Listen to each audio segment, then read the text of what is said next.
For nearly 400 years, Greece slept beneath the shadow of empire. Its mountains stood silent, its islands whispered in prayer, and its language older than kings drifted quietly through the centuries. Faith became the refuge of a nation without freedom. In candlelit churches, beneath frescoes fading with age, the words of Homer and the Gospels shared the same breath. Yet somewhere in the hush of time, something began to stir. Merchants in faraway ports spoke again of Athens and Sparta. Poets remembered the light of Marathon and the wisdom of Socrates. And in the hearts of ordinary people, fishermen, farmers, monks, the old dream began to warm like an ember hidden beneath ashes. The year was 1821. Across Europe, revolution was the language of the restless. But in Greece, it was a prayer, quiet, uncertain, and yet unbroken. From Odessa to the Peloponnese, a brotherhood formed in secret, bound by a promise that history itself had not forgotten.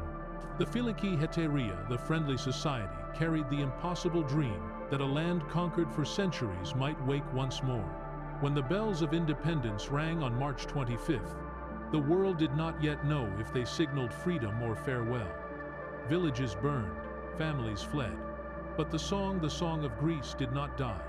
It echoed from the sea at Navarino, where fire met water and empire met its end. And when the smoke cleared, dawn returned to the Aegean, soft, golden, and free. This is not a story of war, but of awakening, of a people who remembered who they were, of a dream that refused to fade. You are listening to Lullaby of Empire, where history dreams. Chapter 1. The Long Silence. For centuries, the land of Greece lay beneath another empire's sky. The sound of the Aegean still kissed its shores, the same wind that once filled the sails of Themistocles and whispered through the olive groves of Sparta. But where voices once rose in free debate and temples glowed with song, now the call to prayer echoed in the distance, a softer, foreign sound. The banners of the Ottomans waved above the ruins of marble cities, and time itself seemed to move slower, as though reluctant to disturb what had once been sacred. Yet beneath that long stillness, something remained awake. In the mountains, where snow touched the roofs of stone villages, shepherds still spoke the language of Homer. They did not know it as ancient. It was simply the way their fathers had spoken, and their fathers before them. In the glow of hearth fires, old stories were told of heroes, of faith, of a people who once shaped the world. Children fell asleep to tales of gods disguised as mortals, of sea voyages and lost kings. Even in silence, Greece remembered itself. The Ottoman shadow was deep but not absolute. It brought hardship, yes, and taxes that pressed heavily upon the poor. It brought moments of cruelty, of revolt crushed before it could rise. But it also left small spaces of life untouched, pockets of peace where families traded, harvested, sang. In the market squares, the scents of spices, oils, and fresh bread mingled in the air. Greek merchants, skilled and patient, found ways to flourish in the system that bound them. Their ships traveled beyond the Mediterranean, carrying whispers of freedom with the cargo they sold. In cities like Constantinople, Smyrna, and Thessaloniki, Greek hands built houses, carved stone, taught, and prayed. They became translators, scholars, artisans. They moved quietly but with purpose, keeping alive the thread of an identity that empire could not erase. Faith anchored them. The Greek Orthodox Church stood like a quiet lighthouse amid centuries of storm. Its candles burned through generations, its hymns unchanged, its priests the keepers of both soul and memory. It was in these chants, sung in the same words that echoed through Byzantium, that the nation found its heartbeat. There was beauty, even in captivity. On islands wrapped in sunlight, fishermen cast their nets into the endless blue and spoke softly of the saints. In mountain monasteries, monks wrote in careful script by candlelight, their hands tracing the alphabet that once carried the philosophies of the ancients. Each stroke of ink was defiance, gentle and unspoken. Each word preserved was an act of faith that history had not ended, only paused. Centuries of empire can make a people forget who they were, but sometimes they do the opposite. They make them remember more deeply. The Greeks did not rise yet, but they dreamed. They carried their past like a lantern, dim but never extinguished. Their art became their prayer, their silence, their patience. They waited not for opportunity, but for the right moment when hope would no longer fear. Beyond their shores, the world was shifting. In France, revolutions had torn the old order apart. In America, a new nation had risen from rebellion. Across Europe, thinkers wrote of liberty and the rights of man. These ideas drifted like seeds on the wind, carried in the pockets of traders, in the letters of exiles, in the stories of travelers who returned home. In taverns and workshops, in quiet gatherings after evening prayer, the talk began to change. Freedom was no longer only a memory, it was a possibility. But before the dawn, there was contemplation. And in Greece, contemplation was sacred. The people had learned the rhythm of patience, the patience of olives growing in poor soil, of waves wearing down stone, of faith persisting when reason said it should fade. They believed that God had written time in cycles, that every winter held the promise of spring. Perhaps empire, too, was only a season. The long silence taught endurance. It taught how to hold identity not as armor, but as breath. It taught that survival itself can be a form of resistance, quiet, unwavering, and full of grace. And through that quiet endurance, the essence of Greece remained untouched. In the coastal towns, songs were still sung to the sea, not in the language of empire, but in their own tongue. The same rhythm, the same melody that had drifted from island to island for hundreds of years. In their kitchens, mothers taught their children the prayers of their ancestors. They taught them how to cross themselves in the old way, how to speak the names of saints who had protected them through centuries. It was more than faith, it was memory turned ritual. Sometimes silence can be mistaken for surrender, but the silence of Greece was not surrender. It was the quiet inhale before a generation finds its voice. It was centuries of preparation in poetry, in faith, in thought. By the early 19th century, the dream of freedom had become less an idea and more a presence unseen, but everywhere. In the pulse of the sea, in the rhythm of footsteps on the monastery floor, in the simple act of speaking Greek aloud.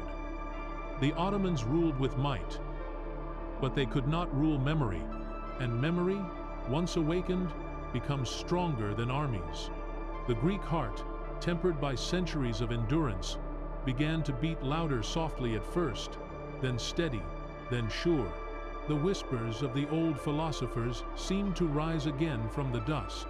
The same land that once gave the world its sense of reason and beauty now carried a quieter gift, the strength to endure until freedom became inevitable. In Odessa, far to the north, where snow met the Black Sea, exiled Greeks would soon form a brotherhood. They would take an oath under candlelight, bound by a dream that had waited nearly 400 years to be spoken aloud. But that is a story for another night. For now, we linger in the stillness, the centuries between glory and rebirth. We listen to the soft wind that carried the prayers of countless generations. We feel the patience that only time can teach. And we understand that even in silence, the soul of a people never truly sleeps. The long silence was not emptiness. It was the sound of history dreaming. Chapter 2. The Brotherhood in Exile. Snow fell over the port of Odessa, covering the cobblestones in a thin veil of silence. Far from the blue waters of the Aegean, Greek merchants, sailors, and scholars gathered beneath the roofs of foreign inns and candle-lit cafes. They spoke softly in their mother tongue, as though even the walls might betray them. They were exiles of fortune and faith, men who traded olive oil, silk, and tobacco across the Black Sea, yet carried something more fragile than cargo, the memory of a homeland they had never stopped loving. Among them drifted a restless idea. It did not shout, it whispered. It was the thought that centuries of endurance could no longer be enough. That patience, once sacred, had become a kind of sleep. And so, in 1814, in a small rented room, Three men met in secret and gave shape to a dream. They called themselves the Philiki Hetairia, the Friendly Society. There were no crowns here, no uniforms, no drums.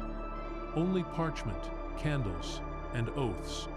They swore by faith, by family, and by the soul of Greece itself.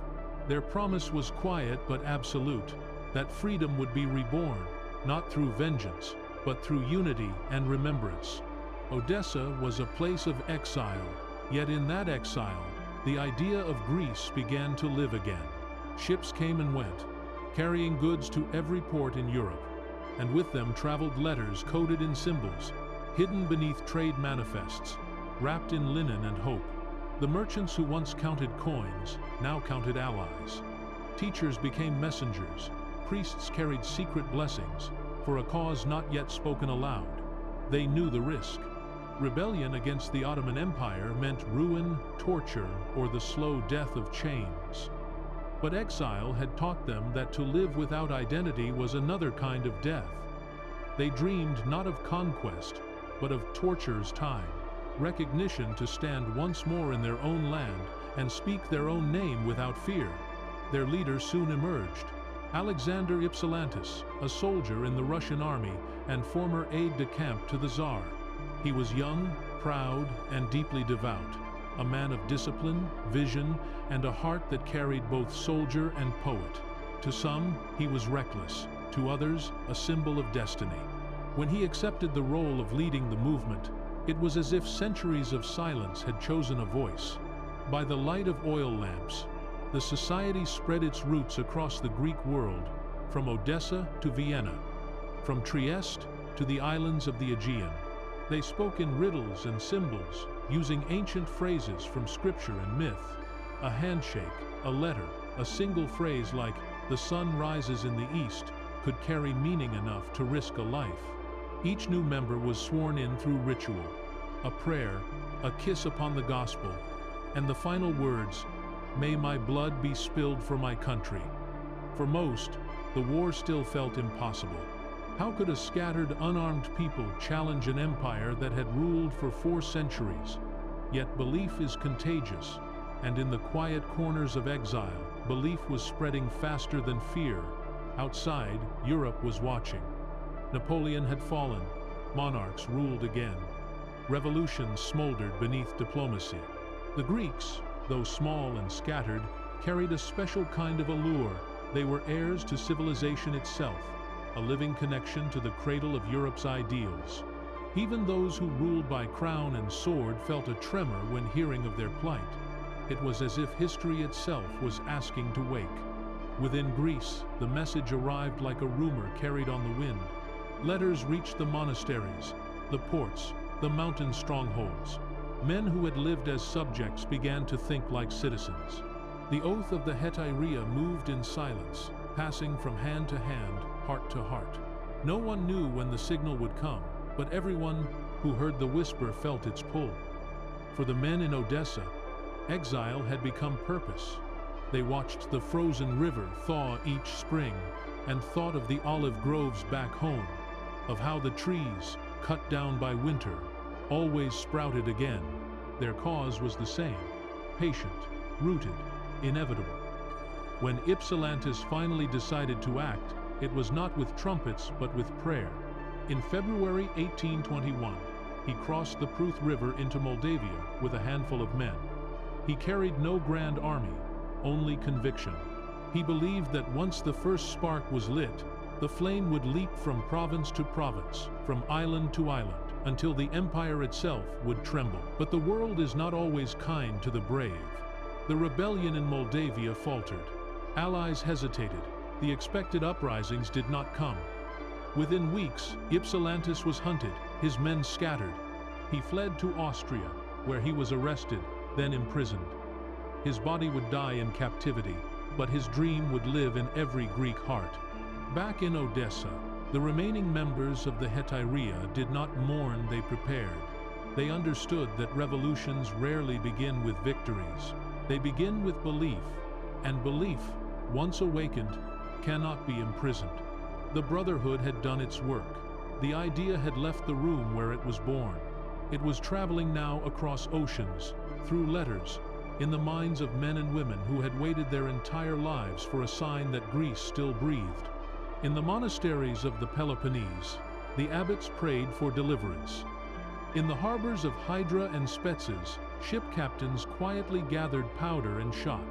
In the streets of Athens, children recited the stories of ancient heroes without knowing they were preparing their own. The brothers in exile had begun something no empire could stop. They had written the opening line of a new chapter in Greek history, one that would soon be inked in blood and faith, courage and remembrance. They did not know it yet, but their remembrance to life.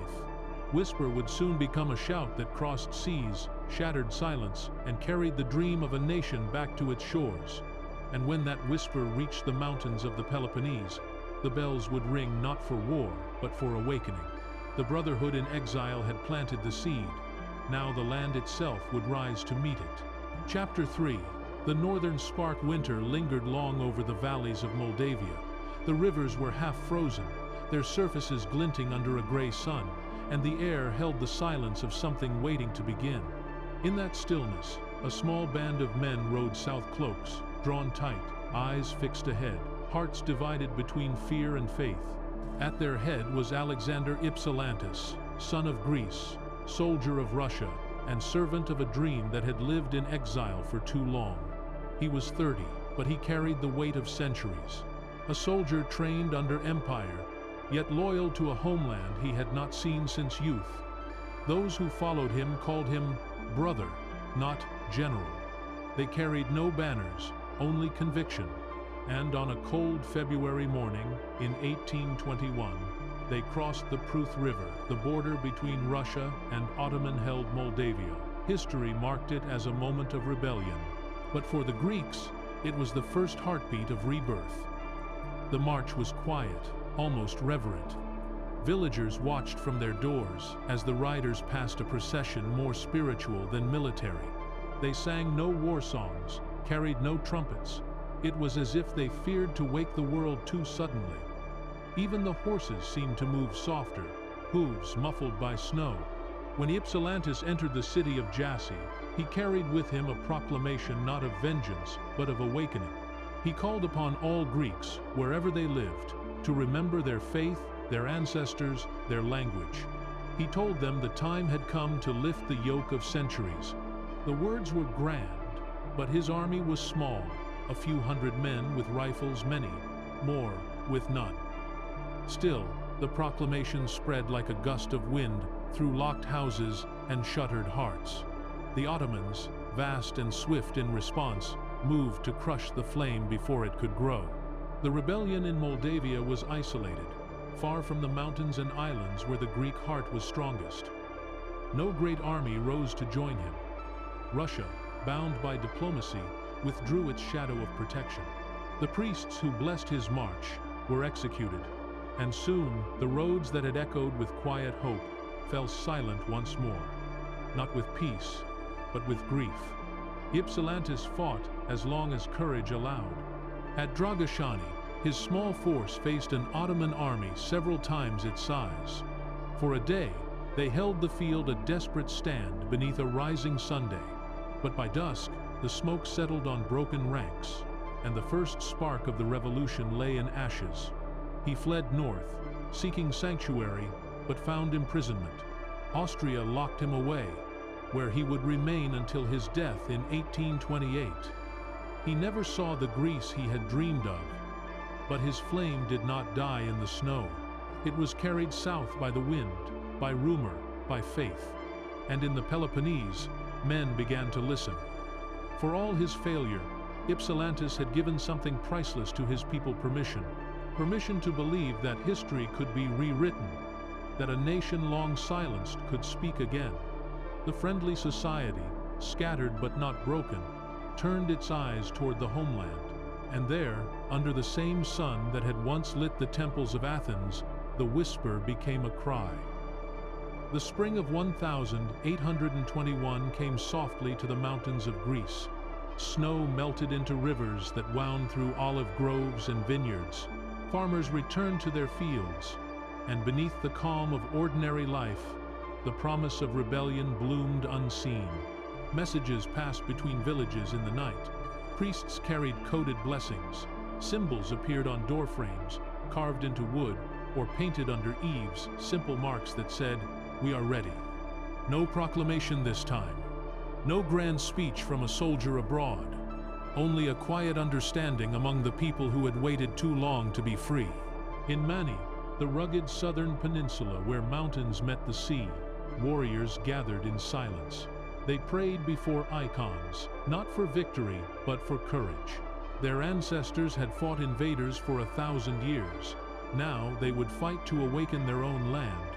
The church bells rang not for mass, but for the signal. And as they did, the long night of Greece began to lift.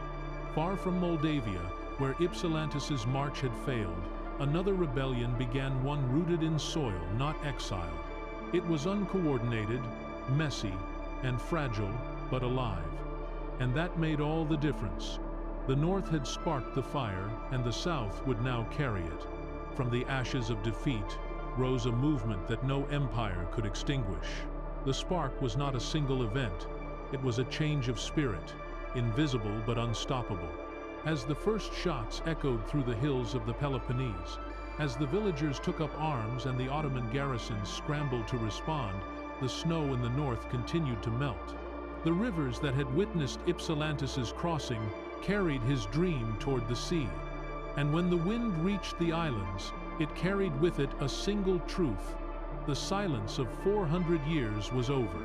The northern spark had done its work. It had awakened the memory of a people, and that memory was about to set the world alight. Chapter 4. The Bell of Freedom. The first sound was not a cannon, nor a cry of war. It was a bell. A single, trembling bell, ringing across the hills of the Peloponnese on a morning washed in light. Its echoes rolled down the valleys, mingling with the bleating of goats and the murmur of streams, until no one could tell where sound ended and memory began. For centuries, that sound had marked prayers, births, and harvests. Now, it marked something far greater, the identity. The moment a nation woke. It was March 25th, 1821, the Feast of the Annunciation, a day of faith, chosen not by chance but by spirit. In the town of Kolokotronis, a priest named Germanos of Patras raised the cross before a small gathering of villagers and fighters. They did not call themselves an army. They were fathers, sons, farmers, and monks. But when the cross lifted against the blue of heaven, every heart seemed to remember its own strength. They swore an oath, not of vengeance, but of return. And as the wind passed through the olive trees, it seemed to whisper the same word from village to village: Eleftheria, freedom. The bell of Kolokotronis rang again, and across the mountains, others began to answer. One by one, churches awoke, their bells tolling not for worship, but for defiance. The sound moved through the land like a wave, gathering courage as it traveled. It crossed rivers, climbed hills, reached the sea, and echoed across the islands. No proclamation could have spread faster than that sound. In Mani, the southern heart of the Peloponnese, warriors assembled beneath the stone towers of their ancestors. For generations they had stood apart, proud and self-reliant mountain men who bowed to no sultan. When the word came that the banner of the cross had been raised, they were ready. Their leader, Petrobi Mavromichalis, rode out under the sun with men who carried muskets blackened by salt and time. They did not fight for conquest. They fought to bring life back to their language, their land, their faith. The Ottomans, unprepared for such unity, dismissed it. At first a local revolt, a brief spark soon to be drowned. But the spark became a fire. From Tripolitza to Mistras, from Corinth to the island of Spetses, rebellion spread like a tide meeting the shore. It was not organized, it was not clean. It was human, chaotic, courageous, and unstoppable. Villages took up arms, made from farm tools, old muskets, even stones. Every home became a fortress, every prayer a call to endurance. In monasteries perched upon cliffs, monks melted church bells into bullets and blessed the powder with trembling hands. They did not know if they would win, only that they could no longer kneel. The Ottoman garrisons retaliated with fire and sword. Villages burned, churches fell, and the price of hope was counted in tears. But even as flames rose into the night, the people refused to hide. For every home destroyed, another oath was spoken in its ashes. The revolution was no longer an act, it had become a condition of being. In the port towns, Greek captains heard the news and turned their ships toward destiny. On the island of Hydra, wealthy shipowners gathered in silence. Their vessels, built for trade, were swift and strong, perfect for war, if only one had the courage to begin. A widow named Lascarina Bouboulina stepped forward. She had lost her husband to piracy and her fortune to empire, but her heart remained unbroken. She sold her possessions, armed her ships, and took command herself. Her crew followed not a woman, but a soul on fire. And soon, the flag of revolution flew across the Aegean. Carried by her hands, the sea joined the song of freedom. From island to island, from Hydra to Spetses to Psara, the Greek fleet became a moving constellation of courage. They had no formal navy, no admiralty, no charts, only courage, memory, and the stars above. Each ship became a statement that Greece had returned to the water that once carried its gods and heroes. On land, the rebellion deepened. The hills of Arcadia became fortresses, the olive groves, hiding grounds. Families fled to caves and monasteries. Women carried food to fighters beneath the cover of dusk. Priests became generals, poets, messengers. The line between sacred and human blurred. Faith became action, and action became faith. The fighting was brutal, as all awakenings are. At Tripolitsa, the Ottoman stronghold, in the Peloponnese, the rebels laid siege for months. Hunger and desperation wore down both sides until the walls finally fell. The victory was complete, but it came with darkness, vengeance, chaos, grief. The bell of freedom had rung too loud, and even justice lost its way in the noise. Yet, amid tragedy, the sense of purpose did not fade. The revolution had taken root too deeply to be undone. When one city fell, another rose. When one fighter died, his family carried his weapon. The Greeks had rediscovered something more powerful than armies, the memory of themselves. In the north, where the rebellion had first failed, small uprisings began anew. The movement was spreading, uncoordinated but united by one emotion: belief. For the first time in centuries, the people saw their own reflection, not in submission, but in defiance. The land that had once produced philosophers, poets, and saints now produced a new kind of hero, the ordinary soul who refused to kneel. The Ottoman Empire, vast and unyielding, began to feel the tremor. Reports arrived from every province: villages gone, ports lost, the Peloponnese nearly free. Sultan Mahmud II, hearing of it, was said to have paused long in silence. He knew this was no ordinary revolt. It was a disease of the spirit, and the only cure was submission, something empire could never achieve. But for the Greeks, there was no going back. Their bell had rung, and once a nation has heard its own sound, silence is impossible. In the evenings, when the fighting paused and the sun dipped behind the mountains, the survivors sat among the ruins and prayed.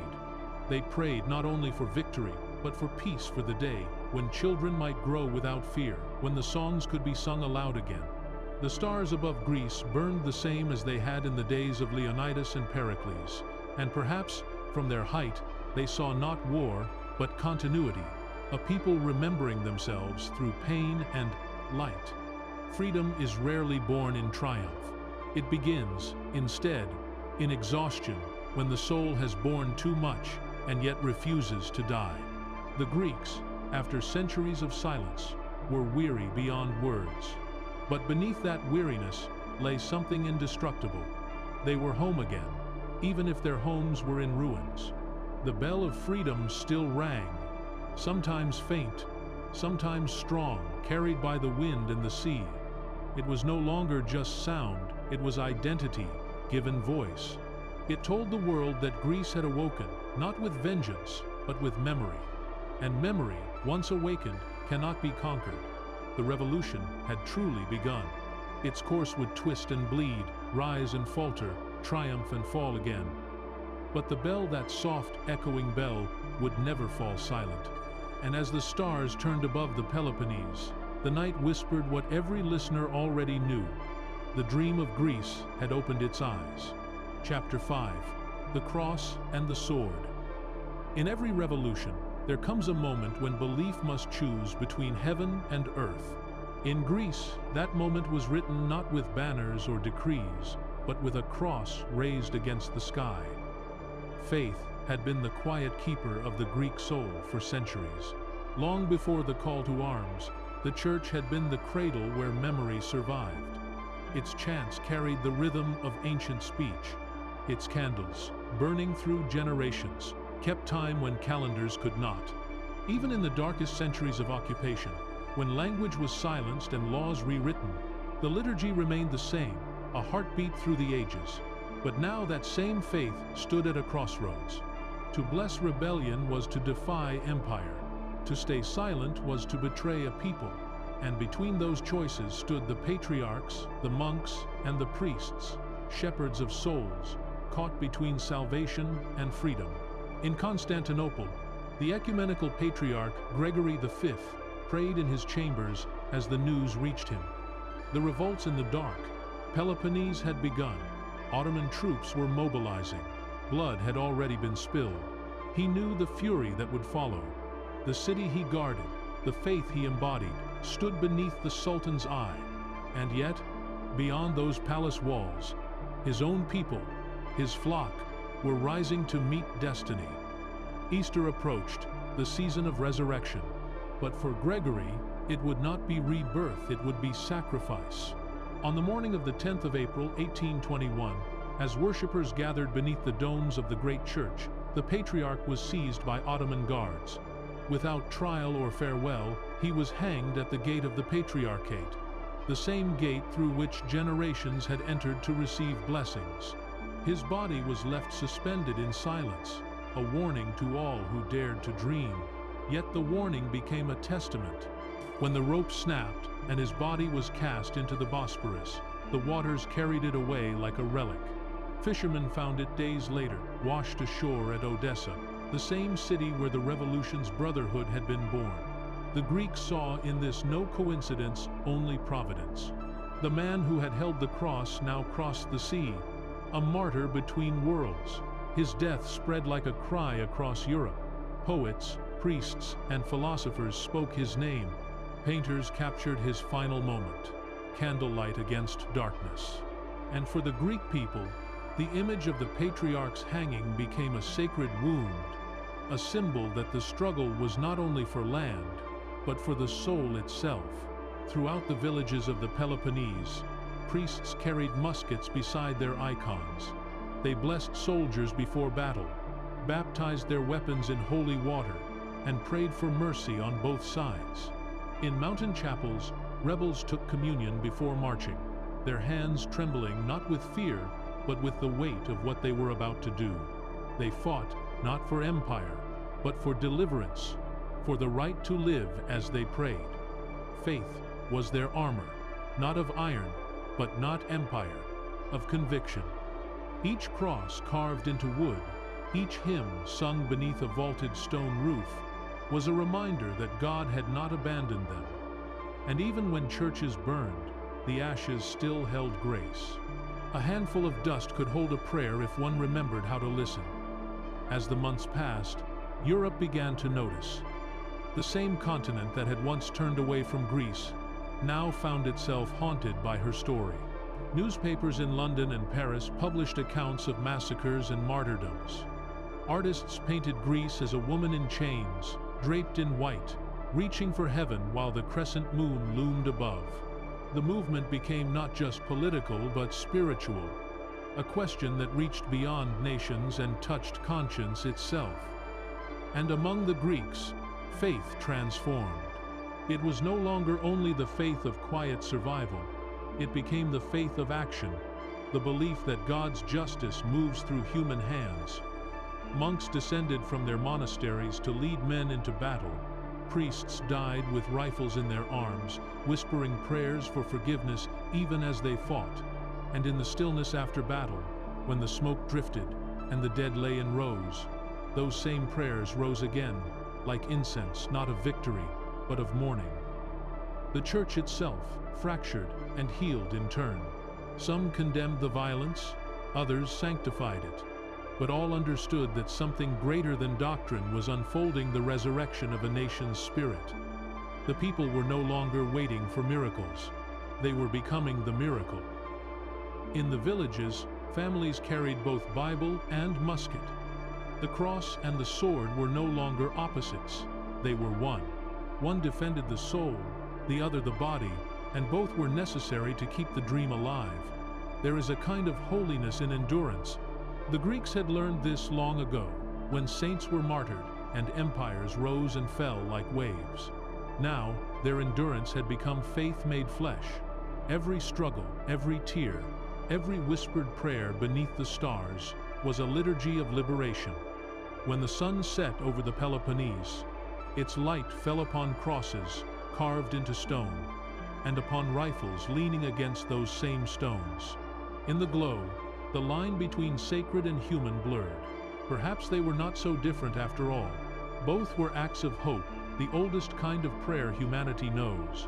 And so, as the war deepened and the world grew darker, the Greeks carried their faith forward, one step at a time, one breath after another. They did not march behind kings or generals, but behind memory, the belief that to be Greek was to remember that once, long ago, they had been free and would be again. The patriarch's body had crossed the sea. His spirit crossed something greater, the distance between faith and action.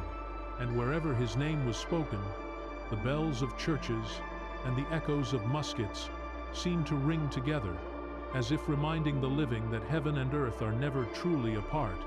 The cross and the sword, symbols once divided, now moved in harmony. And with them, the war for Greece took on a new shape. It was not just a battle for survival, but a pilgrimage of the human soul toward light. The priests prayed, the soldiers fought, and in that fragile space between, a nation began to rise. Chapter 6. Fire on the water. The Aegean sleeps lightly. Even in peace, its tides never truly rest. They sigh against the islands as if remembering every sail that ever crossed them. In the spring of 1822, those waves began to carry a different sound, the hush before battle, the creak of ropes, the whispered prayers of men who fought not for conquest, but for remembrance. For centuries, the sea had been Greece's truest ally. It had sheltered her merchants, her fishermen, her poets. Now it would shelter her freedom. While empires raised armies, the Greeks turned again to the element that had always known them best. They had no great fleet, no uniform, ranks only wooden ships, salt-stung eyes, and courage measured by the horizon. The first heroes of this watery awakening came from the islands, Hydra, Spetses, and Psara. Small rocky worlds held together by faith and stubbornness. Their captains were merchants, their crews fathers and sons. They sailed trading vessels built for commerce, now reborn for war. Each hull smelled of resin and old cargo. Each deck was a prayer plank between life and death. At the heart of this quiet armada stood Lascarina Bouboulina, widow, mother, captain. She had known the grief of empire too well. Husbands lost, fortunes seized, sons taken. When rebellion called, she sold what remained and bought a ship large enough to carry her dream. They called it the Agamemnon, after a king of myth, though its sails were patched and weather-worn. Under her command, it became something greater than a vessel. It became a symbol, a mother's hand guiding a nation through storm. Around her sailed men of equal fire. Andreas Miaoulis of Hydra, calm and relentless, his eyes the color of the sea he commanded. Konstantinos Kanaris, a sailor from Psara, quiet as dusk, who would one night turn darkness itself into a weapon. The Ottomans, with Egypt's powerful fleet beside them, ruled the waters with hundreds of ships, galleons, frigates, cannons, shining beneath the sunday. Against them came these islanders, their decks built of pine, their weapons of improvisation and hope. What they lacked in number, they replaced with imagination. The Greeks turned their merchant vessels into floating fire. They called them brulots, fire ships. Small boats packed with pitch, tar, and oil, guided by a handful of sailors who knew they might never return. The plan was simple, the courage extraordinary. Sail close, set the fuse, leap into the sea before the flames reached the powder. A heartbeat's choice between life and legend. One moonless night, Canaris approached the harbor of Chios. The Ottoman flagship lay anchored, its deck alive with lanterns and laughter, the celebration of victory over a recently ravaged island. The Greeks rowed in silence, their oars wrapped in cloth to hide the splash. At midnight, Canaris struck a spark. The fuse hissed softly, a sound almost like prayer. Moments later, the sea erupted into light. Flames leapt from ship to ship. The night turned to day. Sailors dove into the burning water, their cries swallowed by the roar. From a distance, islanders watching from the cliffs saw what looked like the sun rising from the wrong horizon. When dawn finally came, the Ottoman flagship was gone, reduced to ash and smoke, drifting toward Asia Minor. Canaris lived. His men, half burned and half blessed, swam to shore and disappeared into history. News of the fire spread faster than wind. Europe heard of it and marveled. How could fishermen destroy the fleet of an empire? How could wooden hearts outmatch iron? But to Greece, it was no miracle. It was simply memory awakening, Odysseus sailing again, but this time not for home, for freedom. In the months that followed, the Aegean became a chessboard of smoke and wind. Greek ships struck at night, vanished by morning. They used the islands as shields, the currents as allies. Every bay became a hiding place, every storm an accomplice. Even when defeated, they returned. The sea never kept them long. The Ottoman admirals, once confident, began to fear the dark. They saw fire where there was only moonlight, heard whispers where there was only wind. The Greeks had turned the element of empire into the element of ghosts, and through it all, the sea sang. Its waves washed over wreckage and whispered peace to the drowned, indifferent yet eternal. The same water that had carried conquerors now carried the hopes of the conquered. It held both tragedy and triumph in equal measure. For the sea does not choose sides, it remembers them. Bouboulina's ships carried supplies to besieged towns, evacuated women and children, delivered letters written in trembling hands.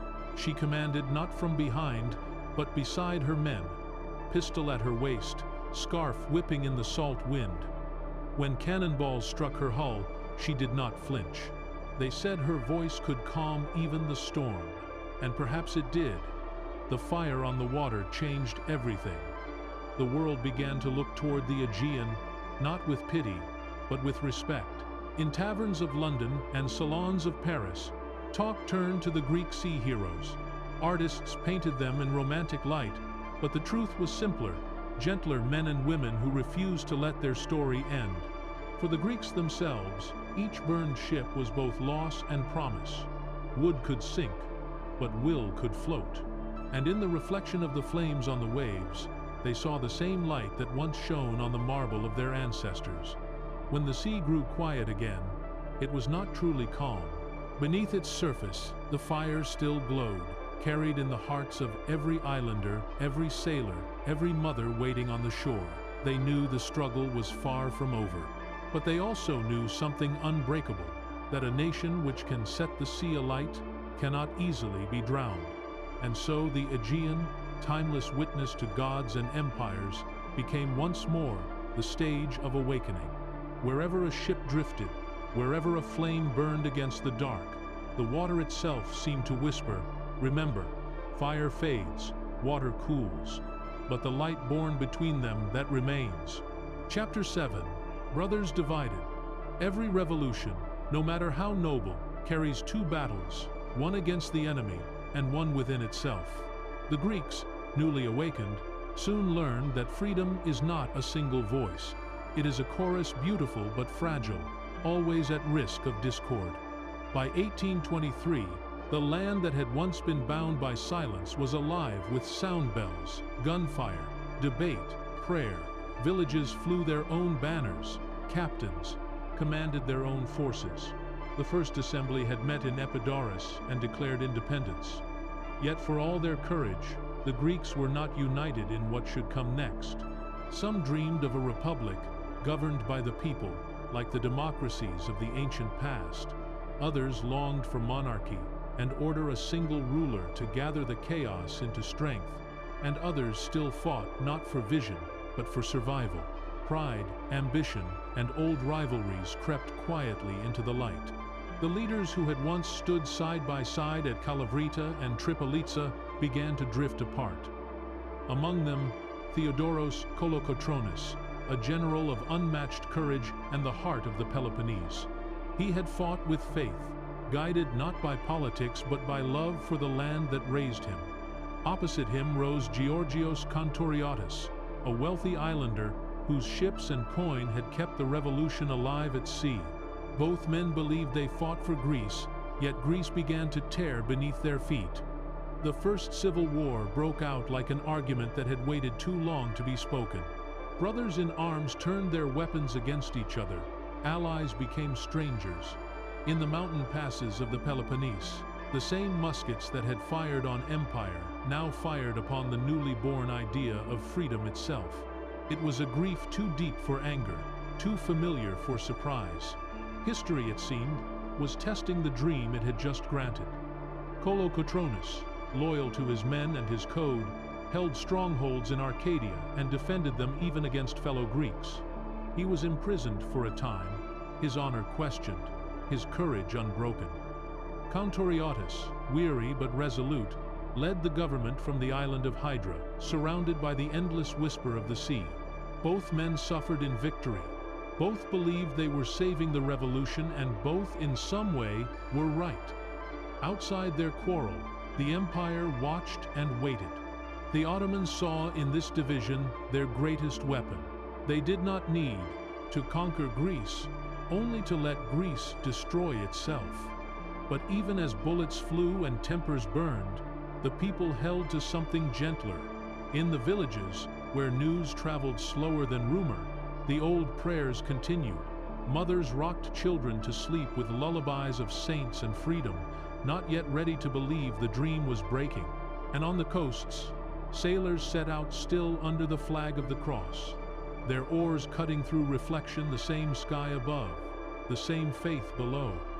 Civil war is a kind of storm that leaves no land untouched. It rains doubt upon the heart, washes away certainty, and makes even courage feel like betrayal. Yet within that storm, something precious can grow understanding. The Greeks, for all their conflict, learned that independence was not a gift from heaven. It was a weight, a burden to be shared. In the winter of 1824, the fighting slowed. Exhaustion is a teacher no one seeks, but everyone learns from. The divided councils met again. Letters were exchanged instead of gunfire. They realized that even as they quarreled, a darker wind was rising from the south. The empire had called for help, not from within its own borders, but from Egypt. Ships and soldiers under Ibrahim Pasha, the son of the Egyptian viceroy, were already preparing to cross the Mediterranean. He would bring fire and discipline, and with him, the shadow of conquest. What Greece could not lose to itself, empire now sought to reclaim. And so the civil war, brief and bitter, ended not with victory, but with necessity. The Greeks looked again to the mountains and the sea, and remembered what they truly fought for. Kolokotronis was freed, his wisdom once more needed. Kantoriotis turned his ships back to war. Old wounds remained, but they learned to march with them. Freedom, they discovered, is not born from unity alone. It is born from forgiveness. And forgiveness, in the long life of a nation, is the rarest kind of courage. When the first Egyptian sails appeared on the horizon, glinting beneath the sun, the Greeks stood together once more.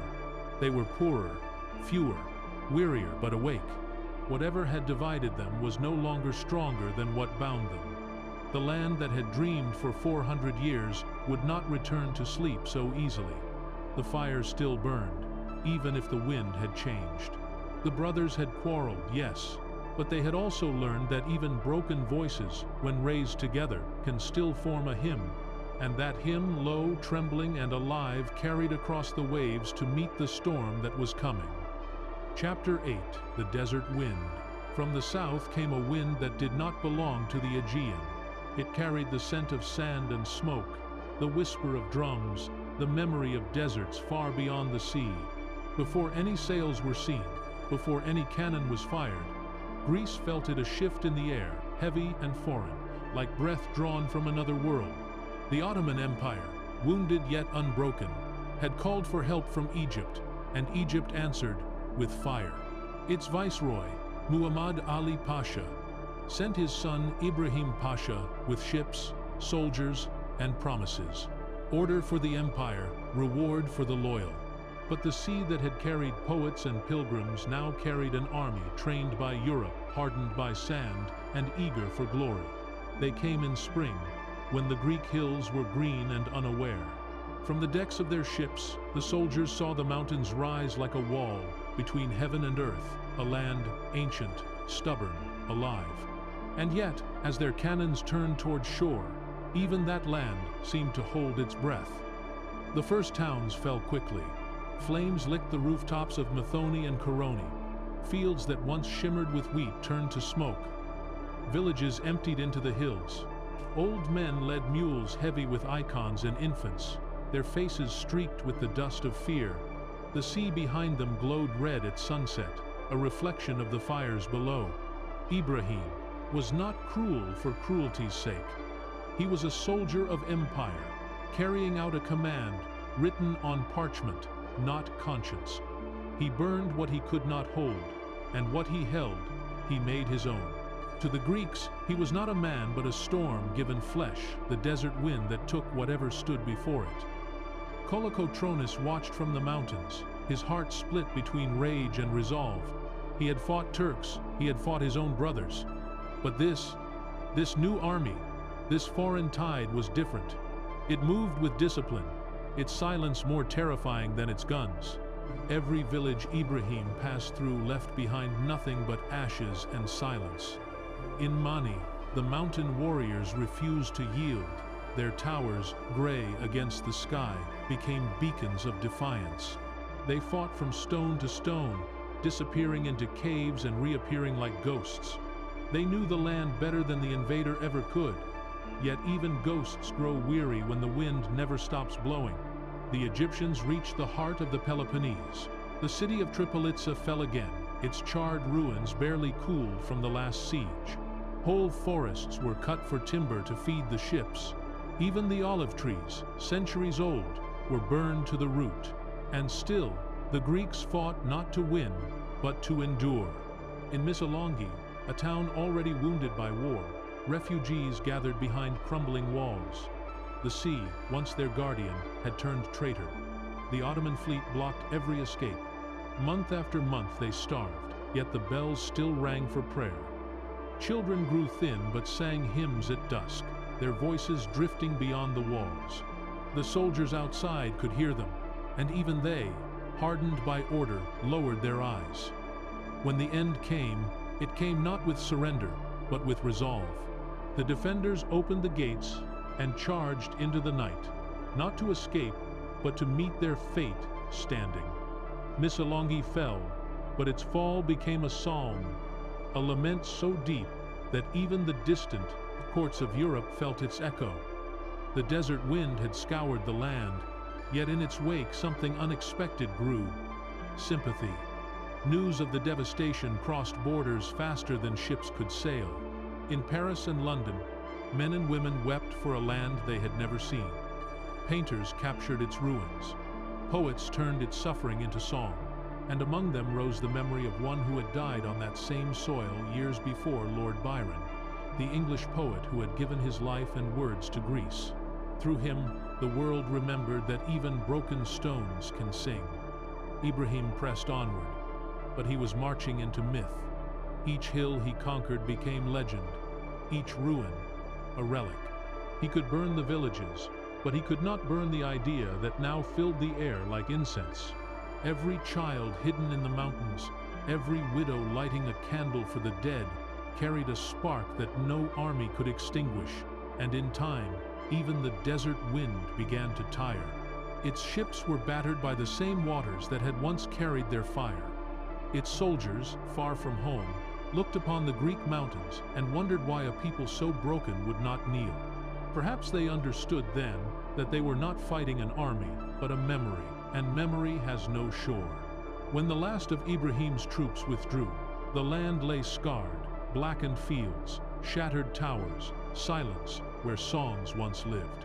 But beneath that silence, the heart of Greece still beat, steady and slow, like the pulse of the earth after rain.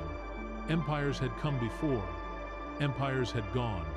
The desert wind was only the latest to pass over the stones and the sea. And when it faded, the night that followed was not empty. It was waiting. Waiting for dawn. Waiting for the world to remember that even the smallest flame, protected in the hollow of faith, can survive the fiercest storm. The desert wind had blown across the Peloponnese, but it had also blown across Europe's conscience.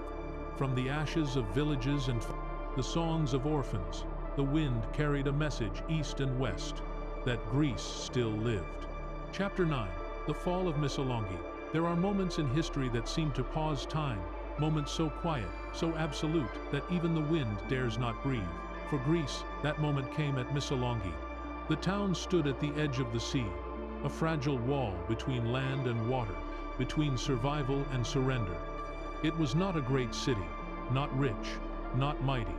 But in the years of the war, it became something greater, a symbol, a prayer in stone.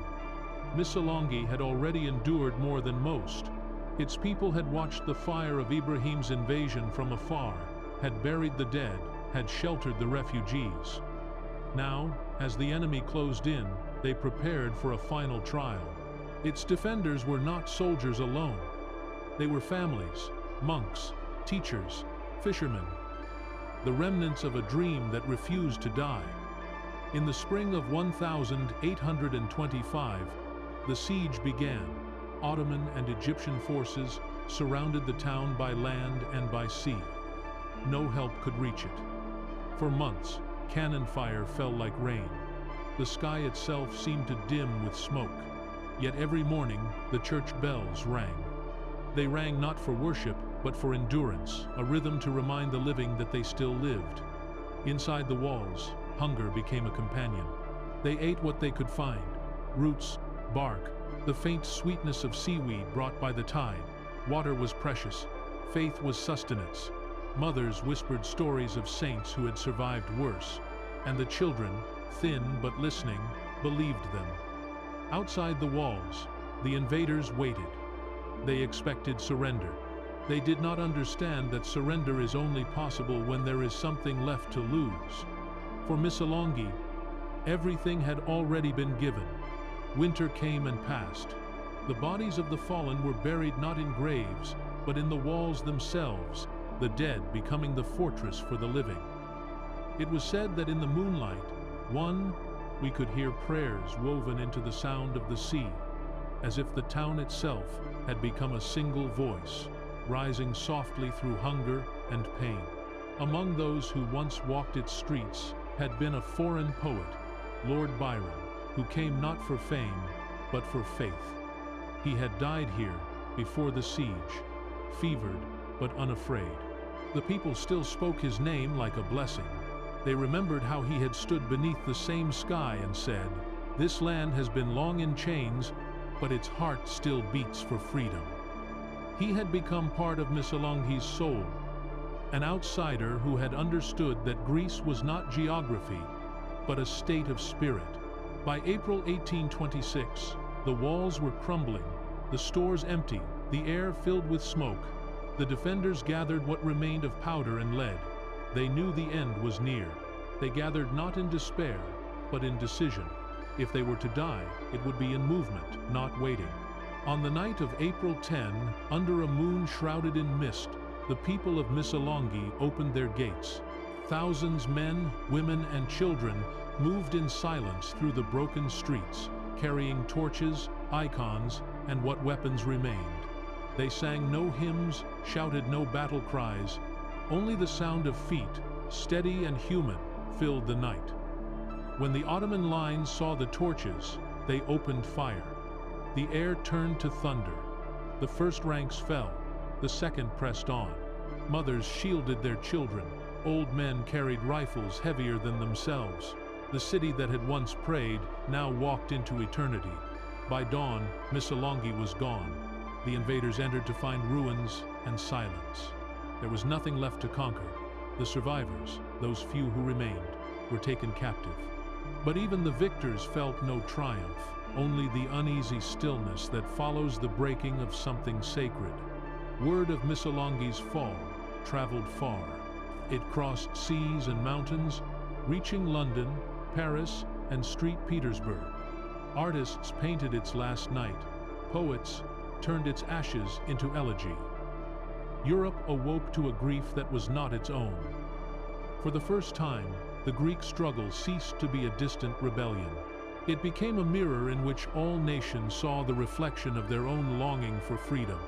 Missolonghi was lost, but its fall gave Greece something no victory could a soul made immortal by sacrifice. Its silence became a language, its ashes a banner. Even the sea remembered. To this day, the waters of the lagoon move softly around its shores, as if still guarding the secret of those who walked into the night and did not return. Fishermen say that when the wind is gentle, you can still hear the faint toll of a bell beneath the waves. The bell that once called a small town to prayer, and instead called a nation to memory.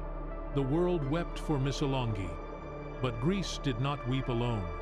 From its ruins, sympathy became alliance, and the tide that once carried invasion would soon carry deliverance. For from this silence, another wind was rising, not of desert, but of justice.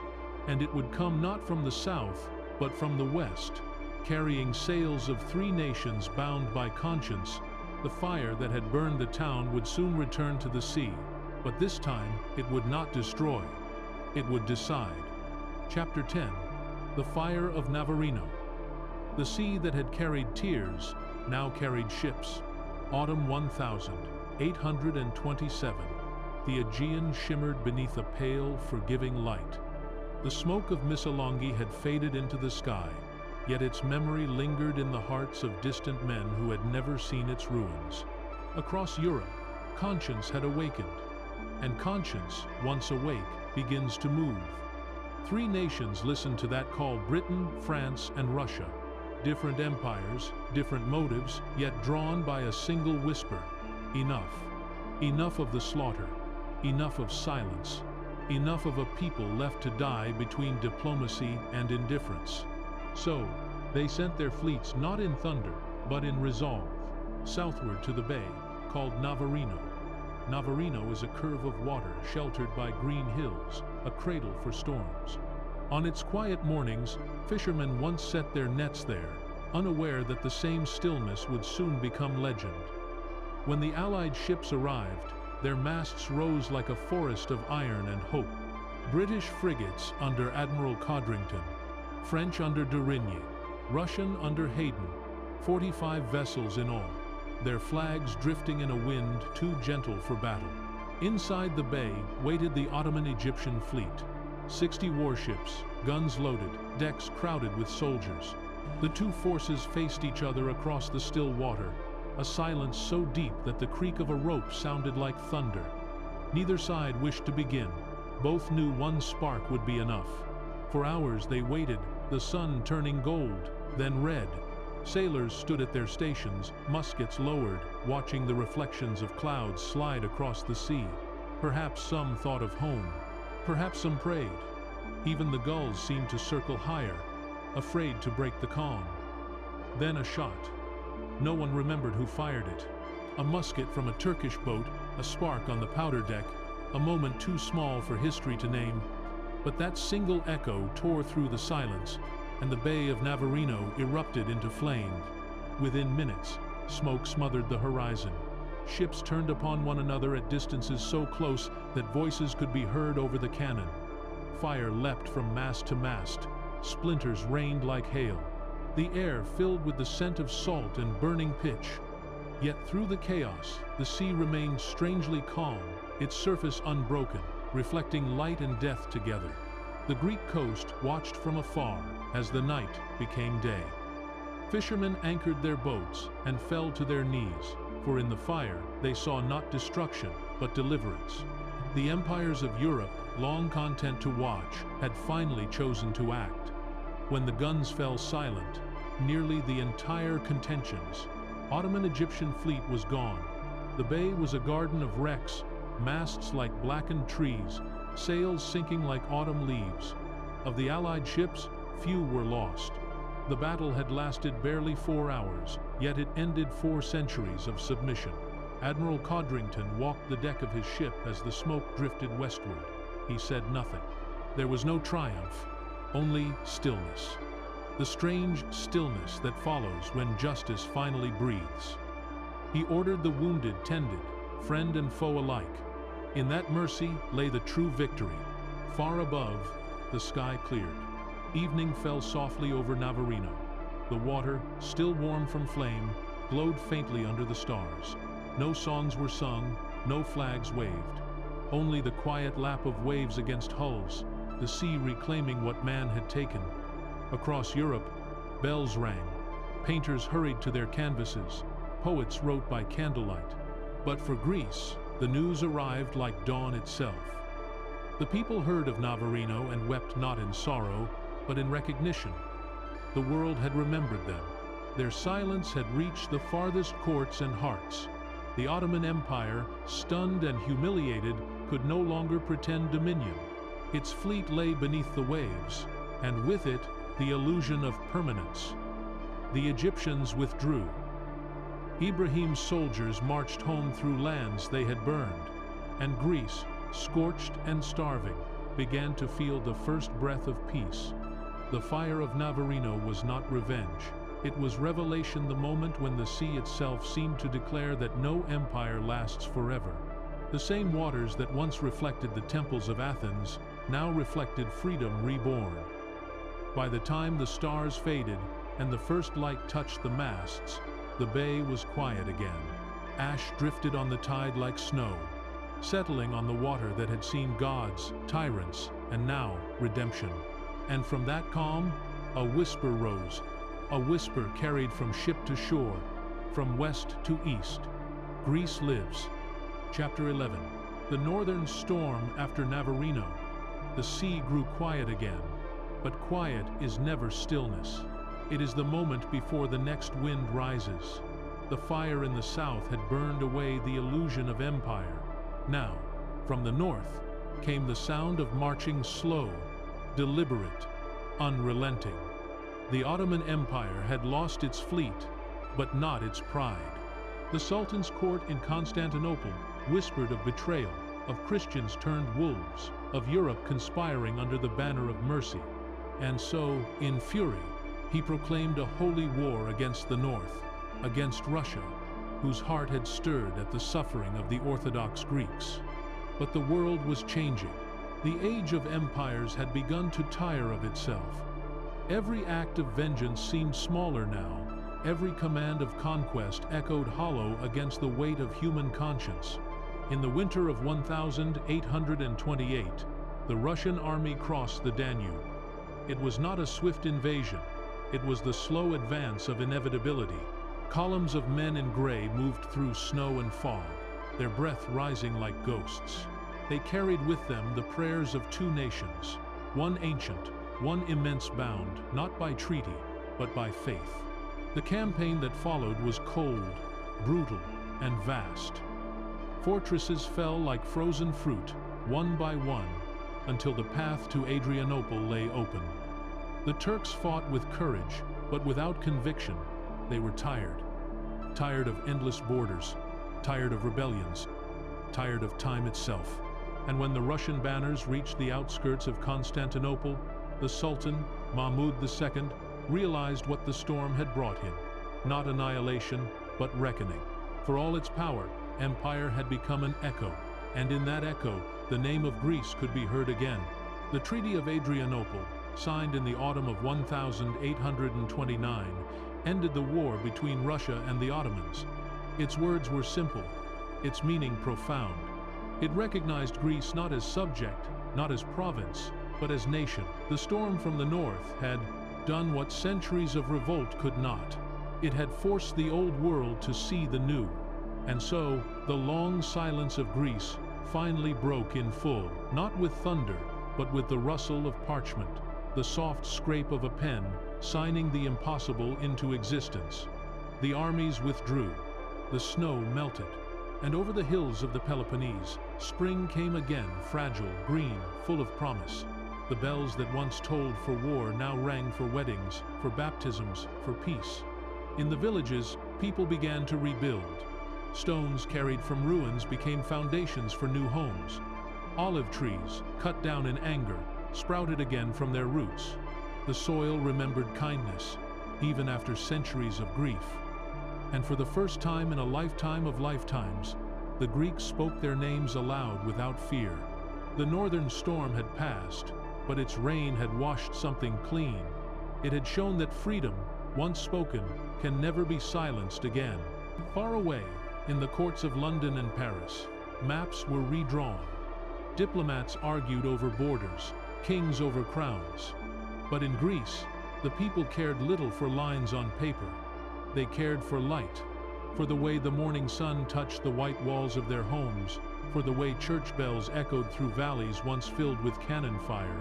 Children who had never known peace now played in the streets. Fishermen returned to the harbors. The sea, once choked with war, reflected only sky. And through it all, a quiet gratitude settled upon the land, not the joy of victory, but the relief of awakening. History, like the tide, had turned. The world had changed its shape, and Greece, small yet infinite, had returned to the map not as ruin, but as miracle.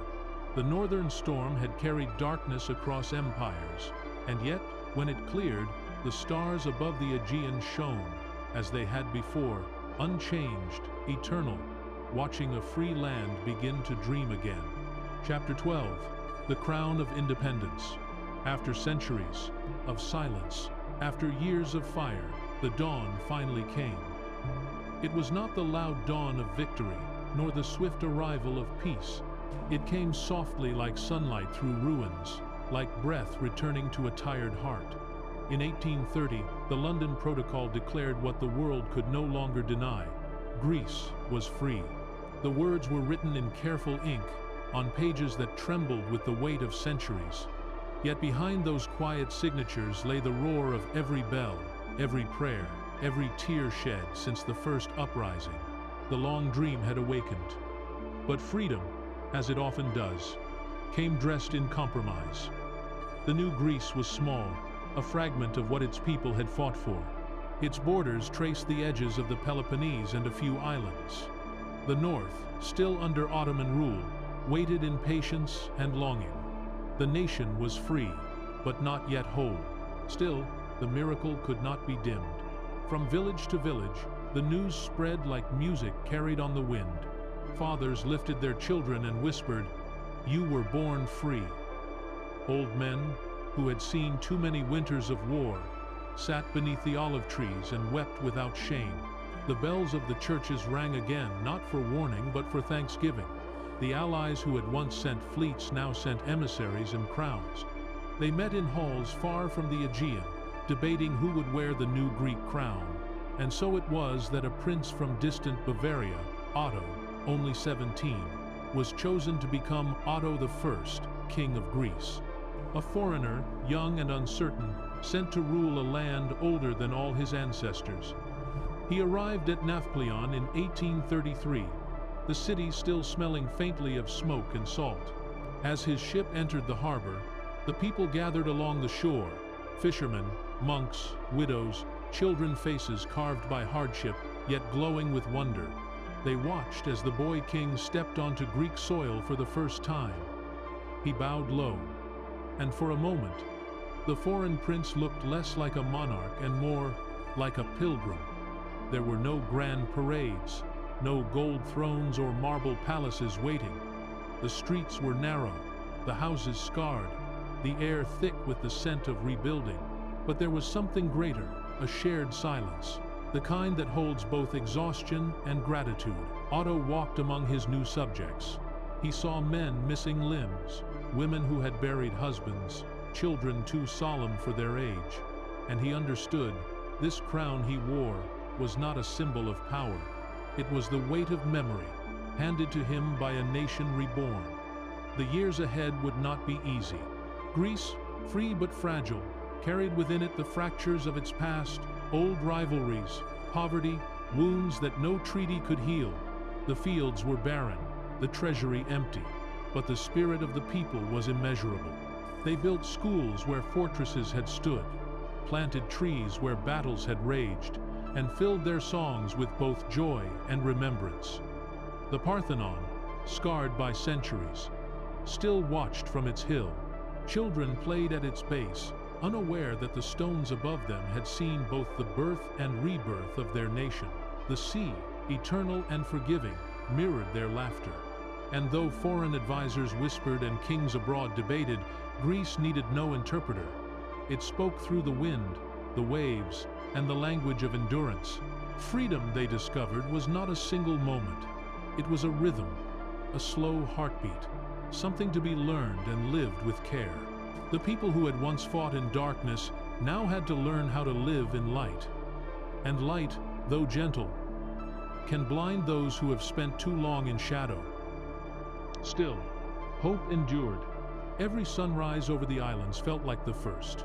Every hymn sung at dusk felt like homecoming. And in every quiet moment, the creak of a boat, the toll of a bell, the whisper of olive branches, there was the soft reminder the dream had survived. The young king would grow older, the alliances would shift, the world would change again. But nothing could undo what had been written in the hearts of the people. They had reclaimed not only their land, but their right to remember, their right to dream aloud. And so the crown rested not just upon Otto's head, but upon the brow of every Greek who had dared to believe that sleep could end. The war was over, but the story, the true story of Greece, was only beginning. Chapter 13, The Dawn After the Storm, Expanded Edition. The war had ended, though no one could quite say when. There was no single moment of silence after the final shot, no sudden cheer that told the world it was finished. The end came like morning mist, slowly, invisibly, spreading across a tired land. The hills of Greece, once trembling with cannon and fire, stood again in peace. Grass returned to fields that had known only footsteps of soldiers. Olive trees, blackened by smoke, pushed out new shoots, tender, green, defiant. The air smelled not of gunpowder now, but of earth after rain. For the first time in generations, the wind carried no orders. It carried only bird song, and the voices of people speaking freely, each syllable a miracle reborn. A quiet resurrection peace does not arrive like an army. It arrives like a whisper.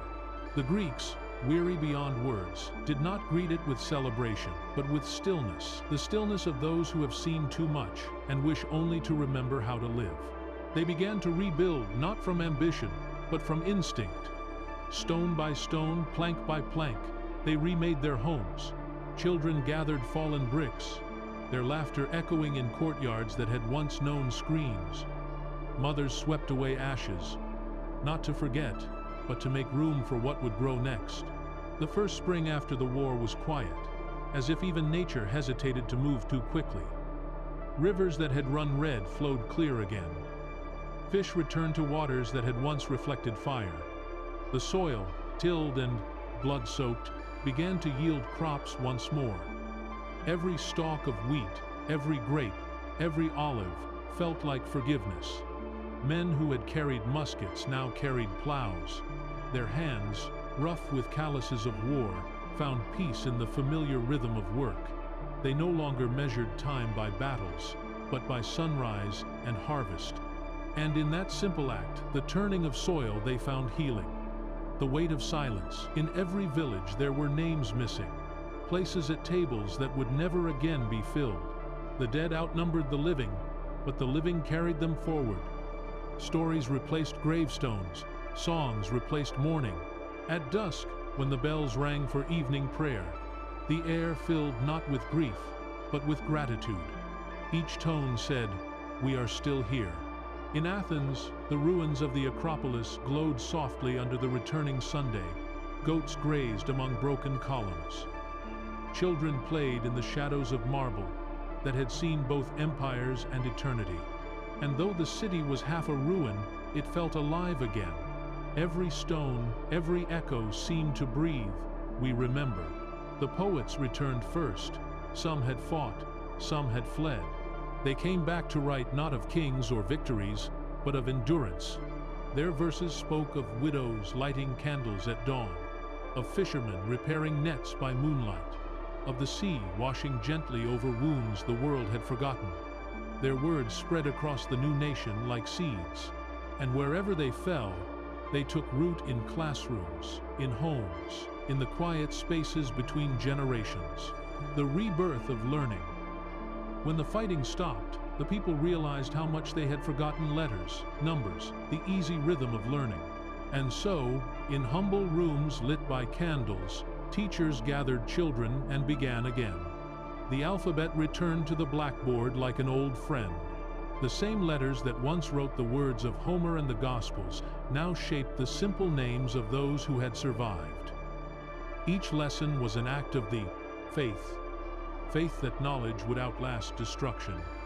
Books, scarce and precious, passed from hand to hand. Pages worn by fingertips became sacred things.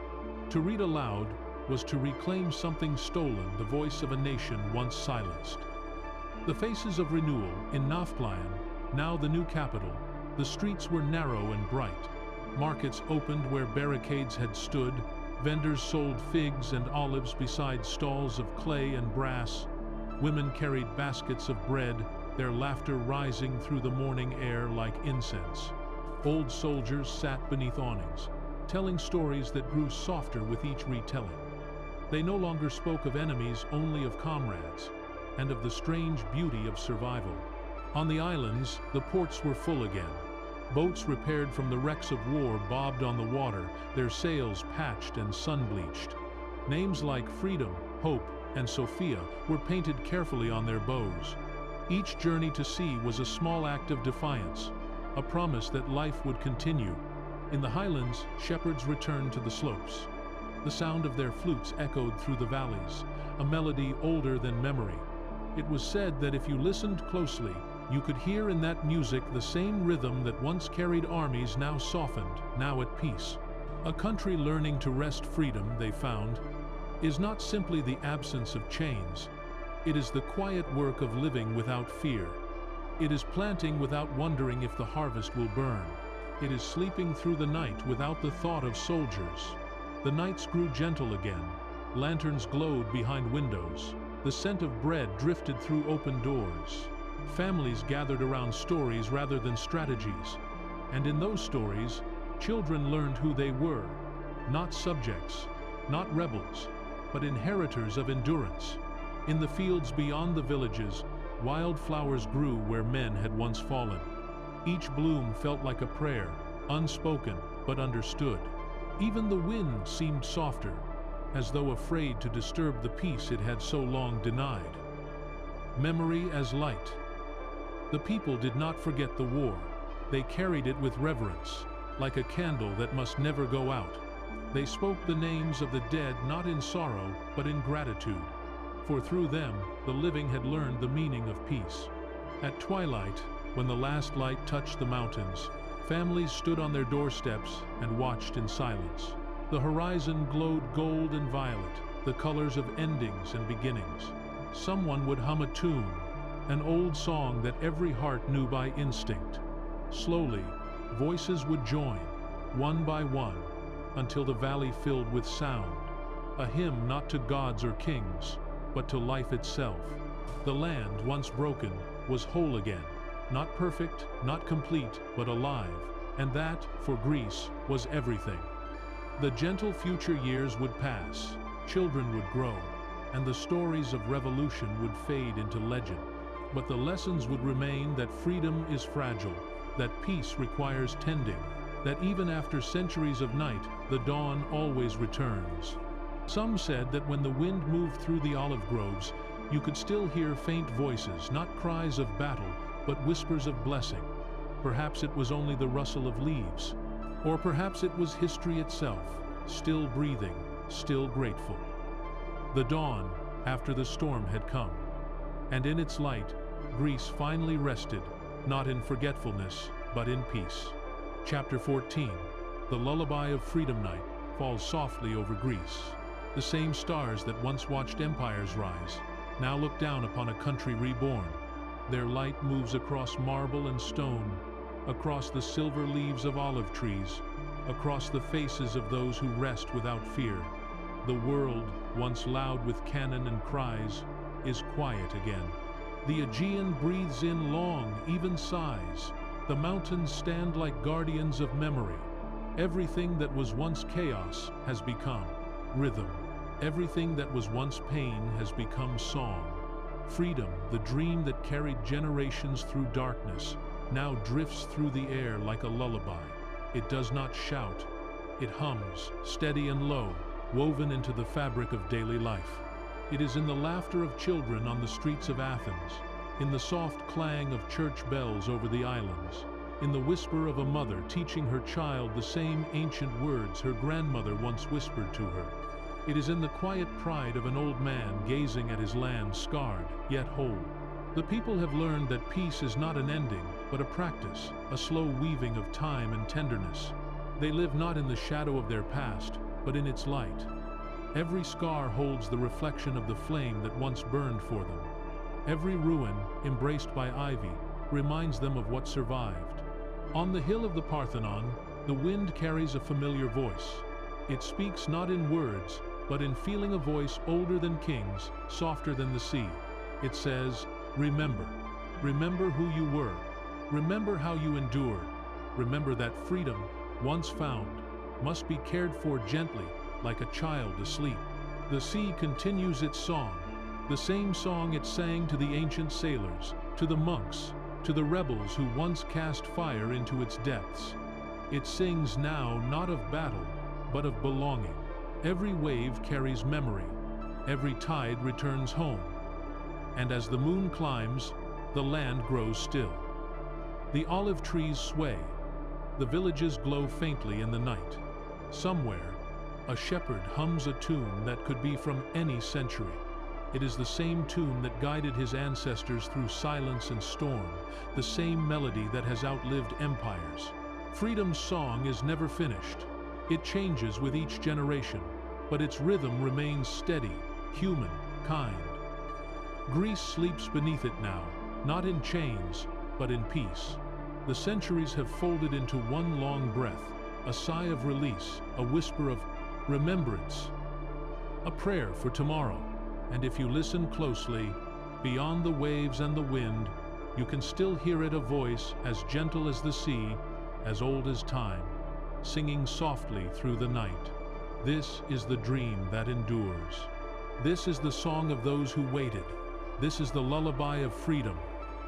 You have been listening to Lullaby of Empire, where history dreams. Dawn came softly over Greece, spreading its light like forgiveness. The sun rose, not in triumph, but in quiet understanding, touching every field and every stone that had endured. The hills, once scarred by cannon fire, now shimmered with dew and wildflowers. In the valleys, farmers bent to the soil, turning the earth that had buried their past into a cradle for their future. The land itself seemed to exhale, a long, slow breath that had been held for centuries. Where camps once stood, wheat now grew tall and gold. The olive trees, blackened by smoke, had healed and blossomed again. Their branches swayed gently in the morning breeze, as if bowing in gratitude to the returning light. The villages stirred with the rhythm of peace. Smoke rose from small hearths, and the scent of bread drifted through narrow streets. The sound of hammer on wood echoed softly from workshops, mingling with the distant bells of a church that had survived the war. In those sounds, there was comfort, not the clamor of rebuilding, but the hum of continuity. Greece was no longer fighting to exist, it was learning how to live again. The people moved carefully, as if afraid to break the silence they had so long prayed for. Old men sat outside their homes, eyes fixed on horizons they had once crossed with muskets in hand. They said little, for they had learned that words are fragile things, too small to carry the weight of what they'd seen. Yet, every so often, one would smile, faintly, at some unspoken memory, a face, a song, a moment of mercy amid chaos. They did not call themselves heroes, they had simply survived. And in that survival was something sacred. Children, born after the fighting, knew nothing of empire or revolution. They played among the ruins as if they were ancient playgrounds, climbing over stones that had once been barricades. Their laughter filled the air, where once only gunfire had echoed. To them, the world was not broken, it was simply beginning. Their innocence was not ignorance, but renewal. In their laughter, Greece found its most complete healing. Evening descended gently. As the sky turned amber and violet, families gathered under vine-covered porches.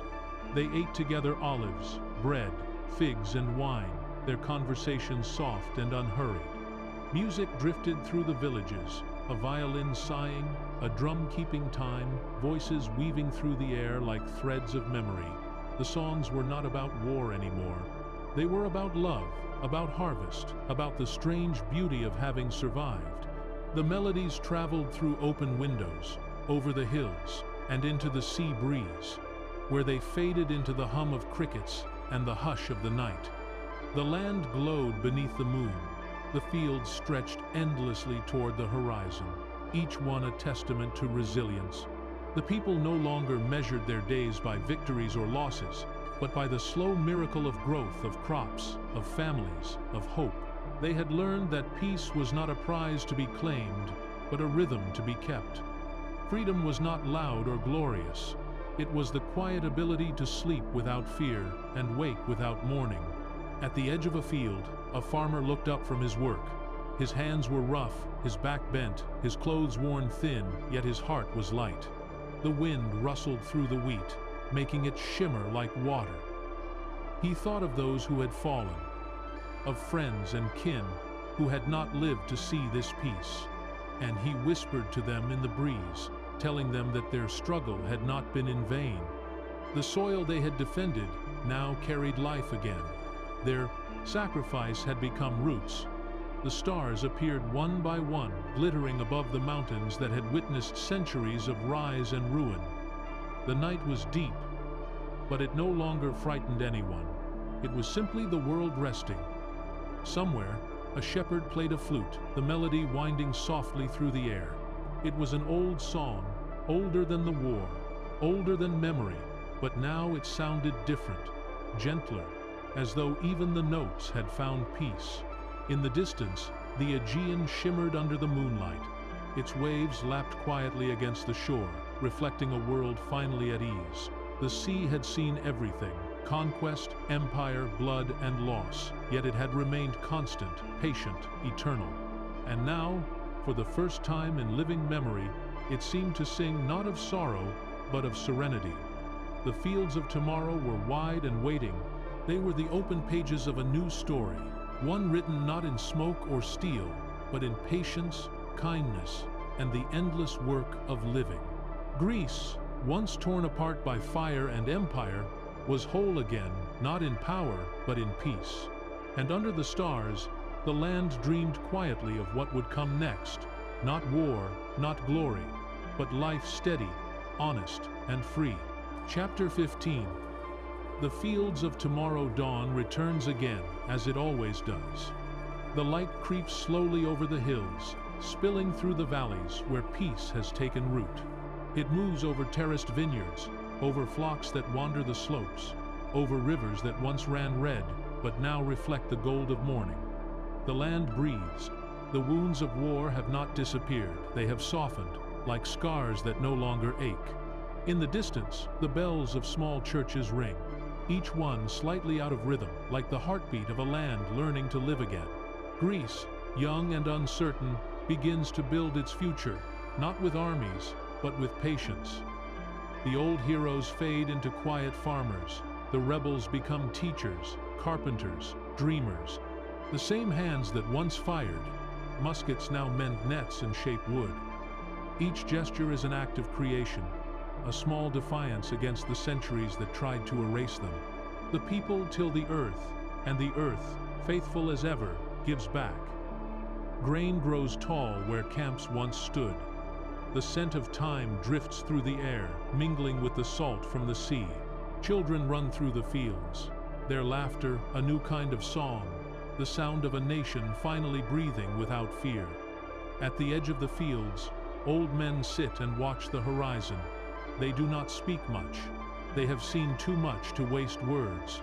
But sometimes, when the light hits just right, they smile, small, secret smiles, as though speaking to ghosts who still walk beside them. In the evenings, when the sky turns copper, the villages fill with music.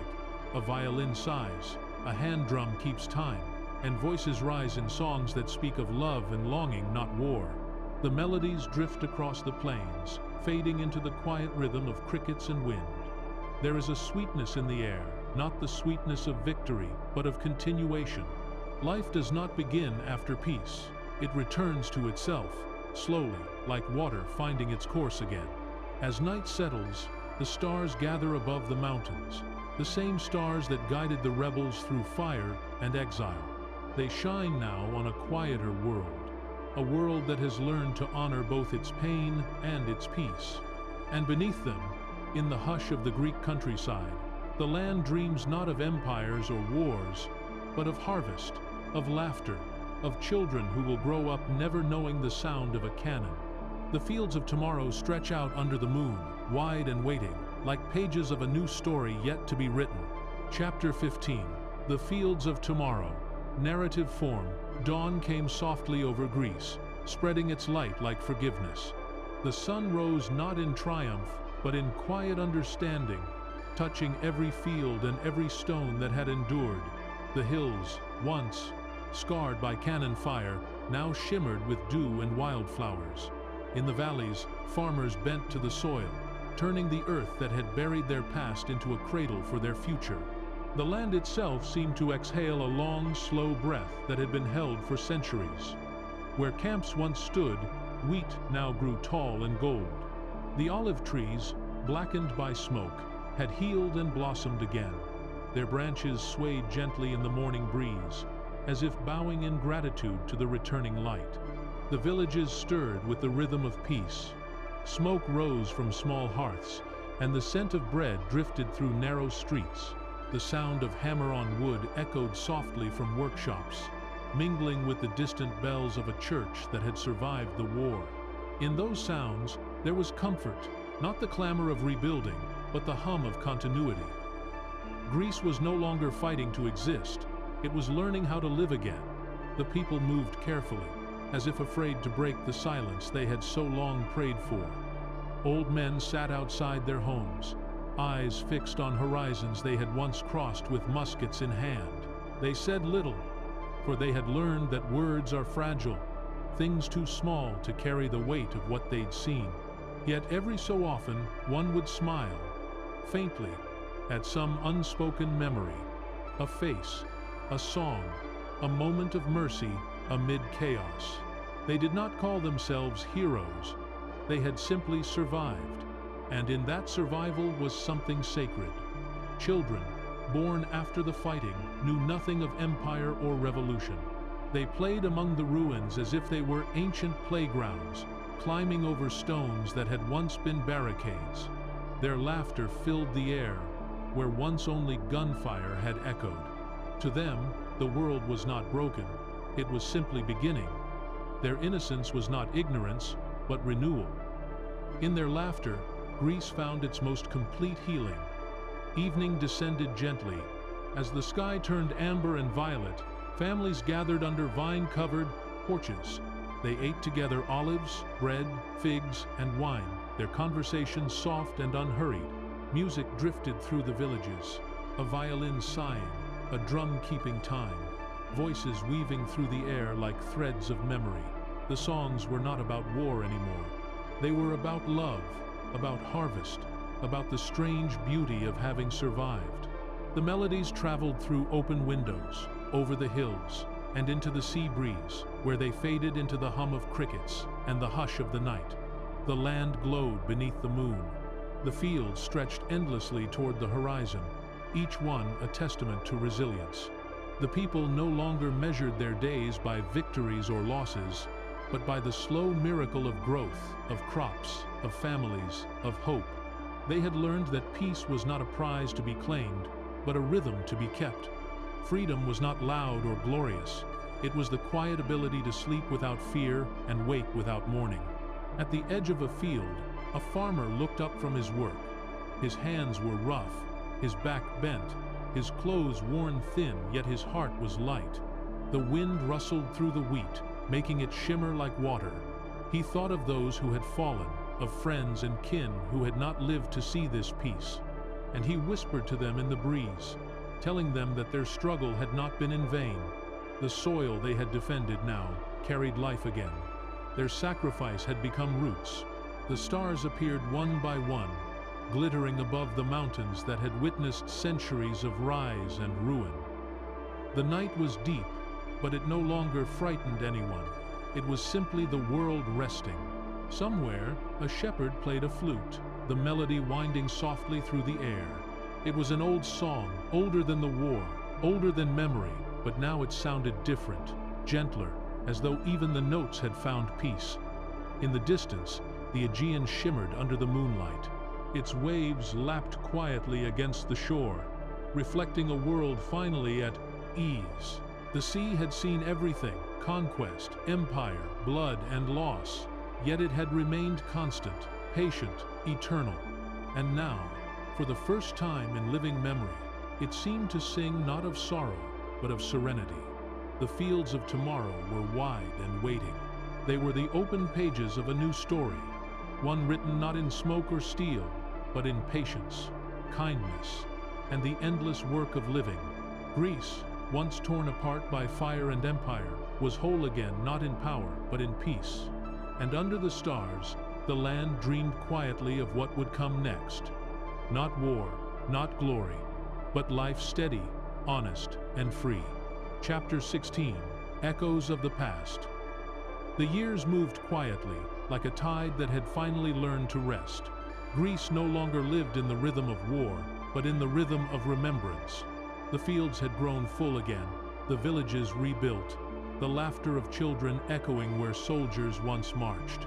Yet beneath the calm, history lingered not as a wound, but as a pulse, soft and steady, reminding the people of what had come before. Time, they discovered, does not erase, it layers. It folds memory into the earth, until even silence carries a story. When the farmers turned the soil, their plows sometimes unearthed rusted weapons, small fragments of uniforms, or the faded buttons of a soldier's coat. They would lift them gently from the ground, brush away the dirt, and hold them for a moment in the sunday. Then, wordlessly, they would set them aside not as relics of violence, but as seeds of endurance. The land had absorbed the pain, and now it offered it back as quiet truth. In the cities, old fortresses crumbled into peace. The walls of Nafplion, once black with smoke, now held ivy and wildflowers. The steps of the Parthenon, chipped and weathered, were worn smooth again by the feet of pilgrims, poets, and dreamers. The air in Athens shimmered with something fragile and sacred. The meeting of two eternities. What was and what is. The people no longer feared the ruins. They embraced them. They let the past stand beside them, not as a shadow, but as a companion. Everywhere, echoes spoke. They spoke through the stones, through the waves, through the wind that moved across the olive groves at dusk. It was not the loud echo of ghosts demanding remembrance. It was softer, a hum beneath all living things. At times, when the world grew still, one could almost hear it, the low, eternal murmur of history breathing through the soil. The elders said that the dead never truly leave the places they loved. They remain in the air, in the water, in the light that falls through the trees. On quiet nights, Shepherds swore they could see the flicker of lanterns along old paths that no longer existed, faint, golden glimmers moving between hills. Some said it was imagination, others said it was the past walking alongside the present, guiding it gently forward. The churches still stood at the heart of every village, their bells repaired but aged. When they rang, the sound carried far into the valleys, not the urgent toll of warning anymore, but the tender chime of memory. It reminded the living of those who had stood before them, of the generations that had prayed and endured beneath the same sky. And each time the bells sounded, the people paused in their work. Farmers, merchants, children, and listened. It was their way of saying, "We have not forgotten."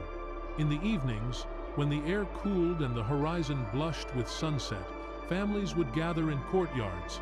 The older ones told stories, some true, some softened by time, about the war, the uprisings, the hunger, the miracles that had seemed too small to matter then, but now felt immense. The children listened, eyes wide, their imaginations turning history into living color. The stories were not told to stir anger or pride. They were told to keep the thread unbroken, so that no one would ever forget how fragile, how precious peace could be. As the years went on, the echoes of the past began to take on new forms. They appeared in songs sung by travelers, in poems written by those who had never seen battle, in art that blended sorrow with beauty. Musicians played old melodies on new instruments, and somehow, the songs felt familiar, as if carried from another time, softened by distance but still alive. The echoes were no longer reminders of loss, they were reminders of endurance. The mountains, too, remembered.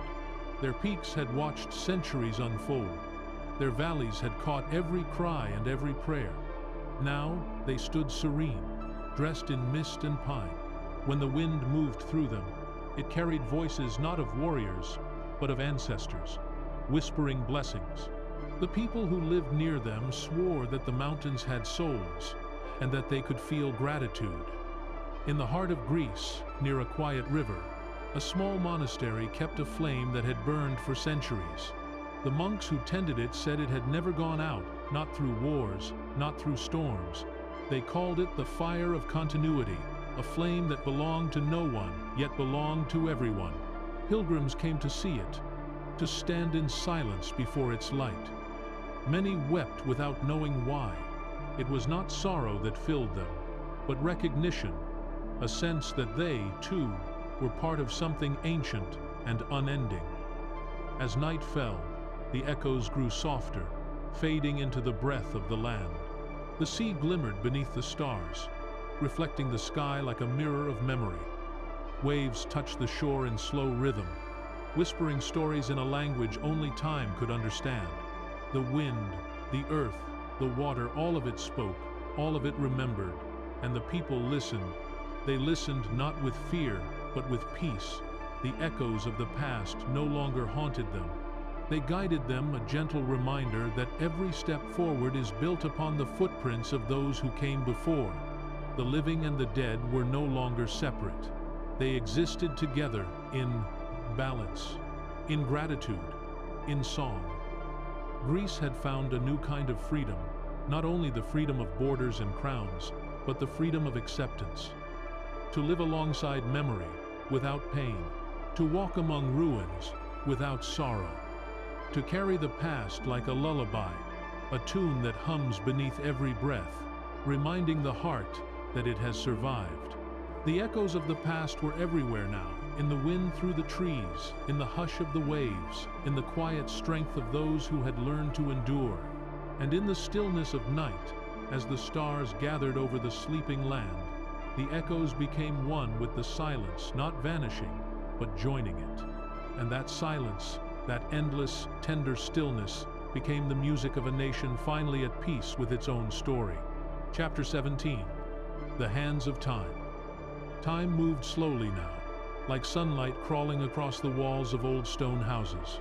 It no longer came as a conqueror, but as a companion, gentle, patient, endlessly turning. The war was memory, the ashes long cooled. yet its shadow lingered only as wisdom. Greece, once wounded and trembling, now stood steady, watching the seasons pass with the calm of someone who has seen everything and survived it all. The cities grew quietly. Athens rose from its dust, like a flower pressing through stone, not in haste, but with grace. Builders worked where ruins once stood, laying foundations beside columns that had seen gods and emperors come and go. Each brick placed upon another was not merely construction, it was conversation with the past. The sound of hammers echoed softly through the air, the rhythm of rebirth, keeping time with the beating of the human heart. Markets filled again. The scent of olives and roasted nuts mixed with the sharp sweetness of citrus and the smoke of wood fires. Merchants called to one another, their voices easy and kind. Coins changed hands, bread broke, laughter spilled into the air. It was not the noise of empire, it was the dying hum of life returning to balance. In the narrow lanes, children chased one another through dust and light, and above them, washing lines swayed gently in the breeze, small banners of ordinary peace. Yet beneath this peace, Greece remained aware of time. It could feel its weight, its patience.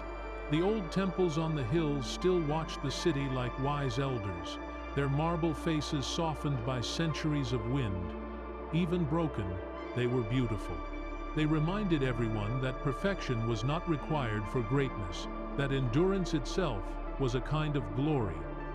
In small workshops lit by oil lamps, artisans carved, painted, and stitched. Their hands moved slowly, carefully, as if each movement was an offering. They repaired the instruments of music, the icons of faith, the tools of trade. Time had aged their fingers, but not their purpose. Every wrinkle told a story, every gesture remembered.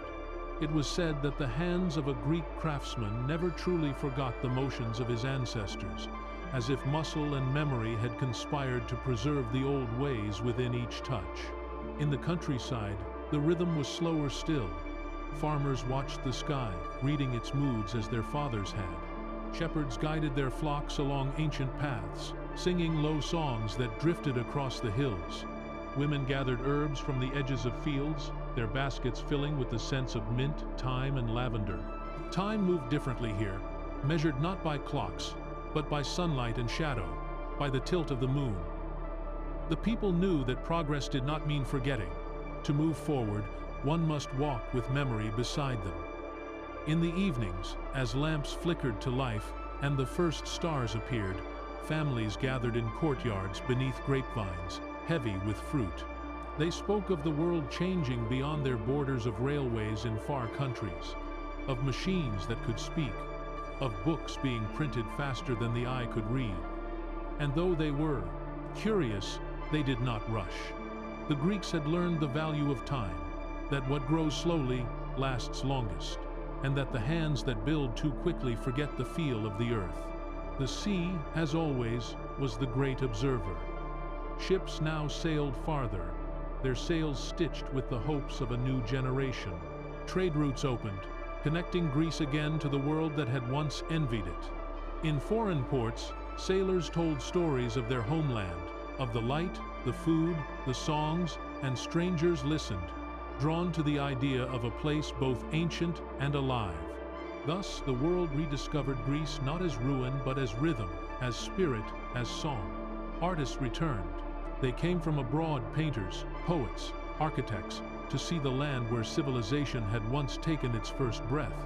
They walked among the ruins in silence, sketching, dreaming, hearing, in every echo the murmur of philosophy and faith, of tragedy and triumph intertwined. And the Greeks, watching them, smiled proud, but quietly so. They understood that the world did not come to teach them, but to remember through them. Time continued its slow dance. Generations passed.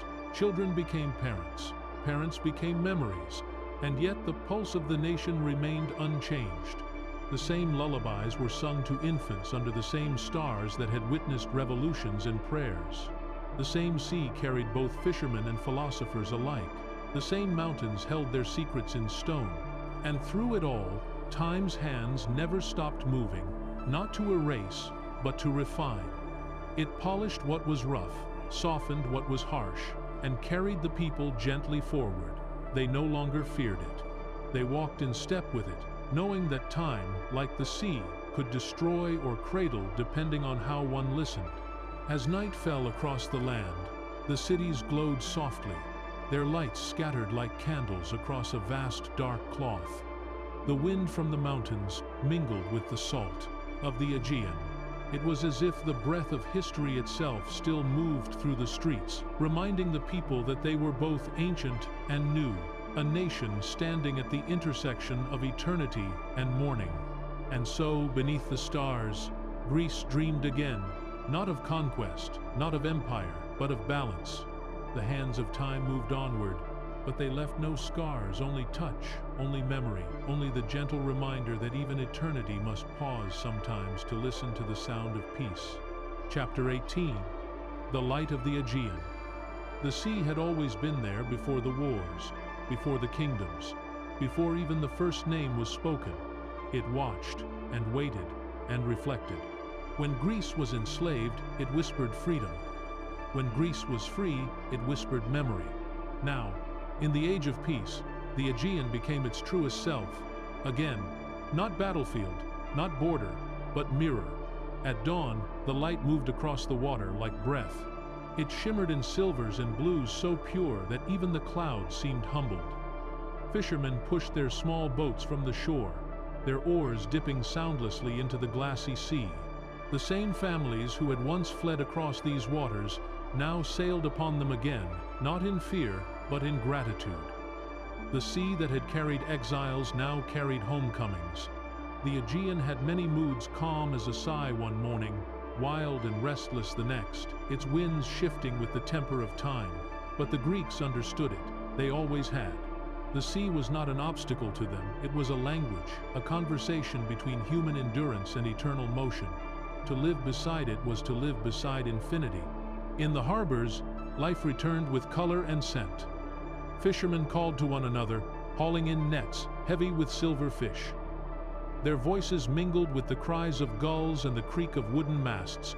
Women waited on the docks, their skirts fluttering in the sea breeze, carrying baskets of figs, olives, and bread for the returning boats. Each greeting was a small resurrection. Every reunion with the sea was an act of faith. Ships from distant lands began to arrive again. Sails filled the horizon. French, Italian, Russian, each bringing stories, spices, and faces the Greeks had not seen in generations. The ports of Piraeus and Syros buzzed softly with trade, the laughter of sailors echoing down narrow lanes where taverns glowed like lanterns. It was not empire returning, it was connection. The sea was no longer a barrier between nations. It had become a bridge between hearts. And yet, in all its bustle, there was peace. The Aegean remained unhurried, its tide steady, its waves ancient. It had learned to cradle both memory and motion. The sailors said that at night, when the moon was full, the sea turned to glass, and if you looked closely enough, you could see the faces of those who had sailed before you, their eyes calm, their voices part of the tide. They called it the Sea of Remembrance. The islands glowed like scattered jewels. Mykonos, white as salt. Santorini, red and gold beneath its cliffs. Crete, ancient and steadfast. Each one held its own rhythm and its own heartbeat. The people of the islands lived by the pulse of the waves, their days marked by sunrise, their nights by song. They did not speak of history as past, they spoke of it as presence. Every path, every chapel, every harbor was a memory made visible. The poets wrote again. They wrote not of war, but of water. They spoke of the sea as both mother and mirror, as both lullaby and lesson. In their verses, the Aegean became a voice, the voice of Greece itself, whispering through salt and foam, reminding the world that nothing truly ends. Travelers came from far away to stand at its edge and listen. They said the air here felt different, lighter, older, filled with unseen stories. They would sit in silence as the sun dipped into the horizon, the water turning from gold to violet to black, and they would understand, without words, why this place had given birth to both gods and dreamers. For the Greeks, the Aegean was not only geography, it was identity. It was memory written in waves, hope carried on wind. It had held their ancestors, their oppressors, their liberators, and through it all, it had remained itself, vast, merciful, eternal. At night, the sea became a cradle. The stars reflected upon its surface so perfectly that sailors swore they were sailing through the sky itself. Villages along the coast dimmed their lamps and listened to the hush of the tide, to the soft murmur of water against stone, to the slow breathing of the earth. It was the oldest lullaby. There was the sound of time, rocking the world to rest. The sea had taught Greece how to survive. It had taught patience, humility, and the art of return. No matter how far one sailed, the horizon always curved back to home. That was its secret, that there was no distance between beginning and belonging, only water, only reflection, only light. As dawn rose once more, the Aegean stretched beneath the sky like a living mirror. The waves caught the first rays of the sun, turning them to gold. The fishermen rowed again, their boats tracing paths of light across the surface. Somewhere, a child laughed from the shore, and the sound carried far clear, bright, eternal.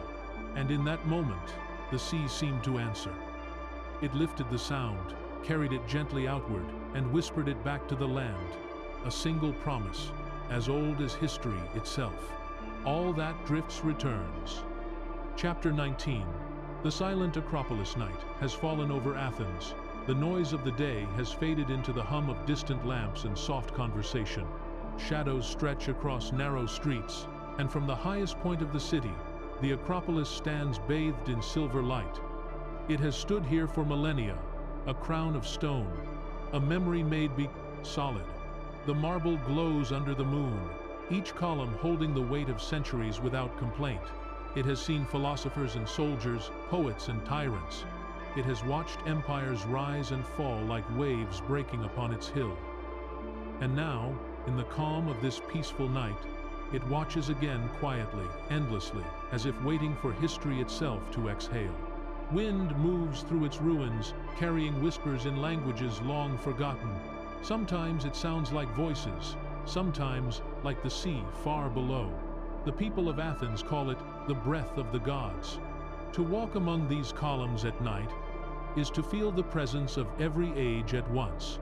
The laughter of scholars, the footsteps of priests, the silence of those who came after. Below the hill, the modern city glimmers like a constellation fallen to earth. Light spills from cafes and courtyards.